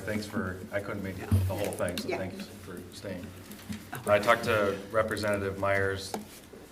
They just started on Monday down there at the Capitol. And I think you guys got the letter that I sent them before with the verbiage and stuff. Yes. And we needed to make sure that we had the right verbiage. Well written.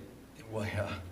And this is not just us, it's all, there's a lot of us out there that have the same issue. He says, we'll get it done, he thinks. He doesn't know exact timeline. We were kind of hoping this first week, get it done, be done with it. There's debates on if it needs a supermajority or not, and we were told just, a majority. Well, anyway, so we're working on that behind the scenes. Our new city manager, you get to push on him a little bit too. Our day at the Capitol is coming up. March 7th. March 7th. We have a meeting with him and Senator Morrison. Correct. Scheduled, so get some time in front of them. Hopefully this is done by then, but we'll see. So they got to introduce that update to be able to spend the money. He said the money's there. Now we just got to unlock it, spend it. So ribbon cutting. So you can see there. I don't know if you guys knew, but we have a new business in town. So this is right next to Wecan, the indoor skate park there too. Beautiful. I mean, they just did it really, there's no inside picture, I guess, but beautiful location. It's all Pilates. When we were in there, that was last Thursday, right? Jesse couldn't walk over, he had to drive his car. It was so far. It was raining. It was raining. It was barely sprinkling. But yeah, they had a whole class, whole session that was just leaving when we came in to do the ribbon cutting. So anyway, we want to welcome them to our town. We invited them to come in front of us if they wanted to come give us a little short deal. And what else did we say? Well, they're going to go to WCC, I think. Right, they had a They've the already last been one there. too. Oh, they've already there. We met them at the last meeting. I talked to them about signage. I said, people got to know you're there. And, they got that little banner, right? And you know how much signs are in front. And in the other strip mall, I talked to a guy, and yeah, they're expensive. So hopefully they can get something out there because, anyway, if nothing else, word of mouth, so get the word out, I guess. Actually, I forgot to bring them a shop local thing. Who had that area? That's my area. Okay. I'll take it. Well, you can go introduce yourself. I introduced him, and in fact, when we talked at the WCC, I told them I need to bring them one, so Good, he just okay. reminded me. Oh, and then we could give them a little snack too. Yeah. Okay, cool. So, just a couple updates on our priority list for the year, I know we just kind of check-marked a couple of them tonight. But one of them is, how we, well, I don't know if this is quite on there, but you know how we have that YouTube and the Facebook link on the site? I got this because my dad watches our meetings for some reason. Nothing better to do. Hi, Dad. Shouldn't have said that. So he could not find our deal, and he's like, where do I find it? Because the old place to find it. So I don't know if you can rename it or put it in a more easier way to find it. Try to move it around a little bit. The trouble we're having with our website is Civic Plus, and they're just in this planning phase right now where they're redoing all the websites. Okay. And so when I asked them to add social media, that's kind of the solution they came up with because they have limited staff for full behind the scenes, like bigger updates or the visuals that we were hoping for. And so I did ask them to do like the traditional buttons at the top or on the side. And, but I think maybe I can reach out to them and explain to them we need something a little bit more visual.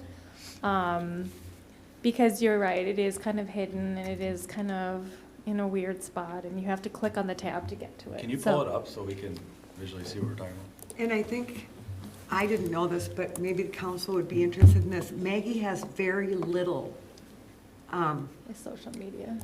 administrative, anything to do with the website. She has to reach out always to Civic Plus to do even a minute thing, Yeah, which like is part just of the new frustration. buttons and stuff, yeah, which is, it's something that I'm looking into, but, Here's a quick fix. Could you, instead of saying social media on the tab, Mhm. can you say social media / council meetings, recorded council meetings? yeah. And then could you rename YouTube or no? Can you say, watch our council meetings here or something or whatever? Yeah, I can ask them to do it, since they Okay. created those buttons, I think it would be something they have the capability of doing it. I get, because my dad, he's on social media, anything, so he's like, I don't know how to watch them. How do you watch them? Yeah. And then if I you click, know. show where it was before. So if you go to like, was it government? No, it's right on the main page, so. No, I mean like, where was our videos before? Oh, Go to like government, and then I think it's council, mayor and It's on council. agendas. Click mayor and council. Yeah. Yeah. It's So on again, it's there. gotta, so the link was there at one point. Maybe it's, Oh, it might, I redid a bunch of the website stuff, but I might have missed that one, so if so you- again, put a link on the left side there. Mhm. Mayor and council, here's a recorded link to our council meetings, Yeah, nope, that's a good idea. Anyway, I would have talked to you this behind the scenes, but I just remembered right now, so. Yeah, no, Anyway. no. Thank It's you. a good comment, no, thanks. All right. And then with like the Parks Commission with, when's your next meeting again? March, gosh, when is it? It's first weekend? First Thursday. First Thursday in March. Because remember we were talking about putting like signs up for local businesses and that kind of thing. Is that, or can we put that on the agenda to start kind of talking about that? For parks, for local businesses? For the trail? Oh, yeah, Remember, we're for the gonna- wayfinding. Yeah, wayfinding. uh-huh. So can we, and Yeah. Jesse, and can we Yeah, add that we as an can agenda talk item? about that. Make sure we stay on top. Yeah, wayfinding on trails, put up signs, local businesses. Again, designing, how much is that gonna cost? If, maybe, hopefully cheap, we'll see. But at least you come up with what you guys wanna do there. And then, I know you talked about like adding to Anders Sisters Trail. I mean, it is already adding, but are we gonna, like, what were you thinking, like renaming that, or? No, keeping the name, but extending the trail. And the thought is that when the trail gets to the Little League field, we need to talk to the Legion, because what we need to do is get an easement, and I think it does exist actually, an easement up the Legion's driveway to get us up to, what is it, Wilshire, right? Then you'd go down Wilshire to Bartlett, Bartlett to Commerce, and Commerce to the beginning of the trail, what now is the beginning of the trail. So you're talking about like just a big circle? So it'd be a Okay. big circle around Lost Lake. And there's already, there's an adequate, what do you call it? You know, where the solid line and the extended roadway. There's Sidewalk. pretty, yeah, there's enough footage there, I think, already to qualify for like a bike lane. Yeah. But we just would want them to probably put in where you print it on the road. So we'd really designate it. And I talked with Jesse, and he's gonna try to find out who the people are at the county that we need to talk to about it. But we do need to talk to the Legion, because that would be the one property where we'd probably want to have some sort of access. Can we, instead of doing that, just go to the right, up right over here, and then Well, up? we could do that. The thing is that for the Little League, they park on both sides of the street there for the games. Yeah. And so it becomes, you know, when you have bikers walking past cars, even though they're parked, it becomes pretty dangerous, because people open up doors and they don't see them. Okay. So, I mean, we can do that as the route. But, So really, we're just tying it in with we're just current trying- sidewalks yeah. anyway, And and it's just putting a name on that it. all those roads are county roads. Right, And so, but the county does have a commitment to doing trails okay. and stuff, so it's my understanding is that it shouldn't be too hard. Okay, well, not to put too much on your plate, but I would say we can talk about that and the signs, Yeah, you know, that we shouldn't need to cancel the meeting. So we'd have a meeting. and then there are some historical signs, like we need to do a sign about Tonka toys Yeah. and probably even where the old depot used to be. Which is- Why is this here? Well, no, well, it used to be right where the parking, kind of, yeah, it was where, well, not, what do you think, Paula? The what? The old depot. Was it the? The old current- depot is where the Minnesota current- Lakes Bank is right now. Yeah, And that's that it. depot is down at the park, Park, right. not Dakota Junction. I read Yeah. something or listened to a video regarding the city of Mound, and that the Yeah. Dakota Junction building is not the That's a original brand new, depot. right. No, the train station, that's down at Yeah, but I Surfside. think we should identify where the original Yeah, station was. And Yeah. so there's some historical pieces, and it might be a good project for school kids to do the history and write it up. You know, in St. Bonnie, they did one for the missile base, for the Nike missile base. So we can go look and see what they, and we have one at Surfside, the historical Yeah. All marker of that, there. yeah. Well, again, if you guys can Yeah. maybe start doing that, and you meet every other month? No, we meet every month when we have. When you have something to talk about? Yeah. Well, now you got two things done. Well, and we've got our park inspections. We do our Okay, park sure. inspections in the spring. Okay. Another, I guess, kind of last thing here. Back to the water, you know, I know we talked about doing a March state of the water presentation, so like Brian or, you know, whoever wants to give it, right? So that's kind of what we've been doing every year. So if you guys want to start working on that, think we've usually done it in March, right? Every March, so. And that would be a nice time to update the water, because it hasn't been updated in a while on the website. Oh, that's another thing, yeah, thank you for saying Yeah. that. The water news, I just checked on that, we do gotta get an update on that.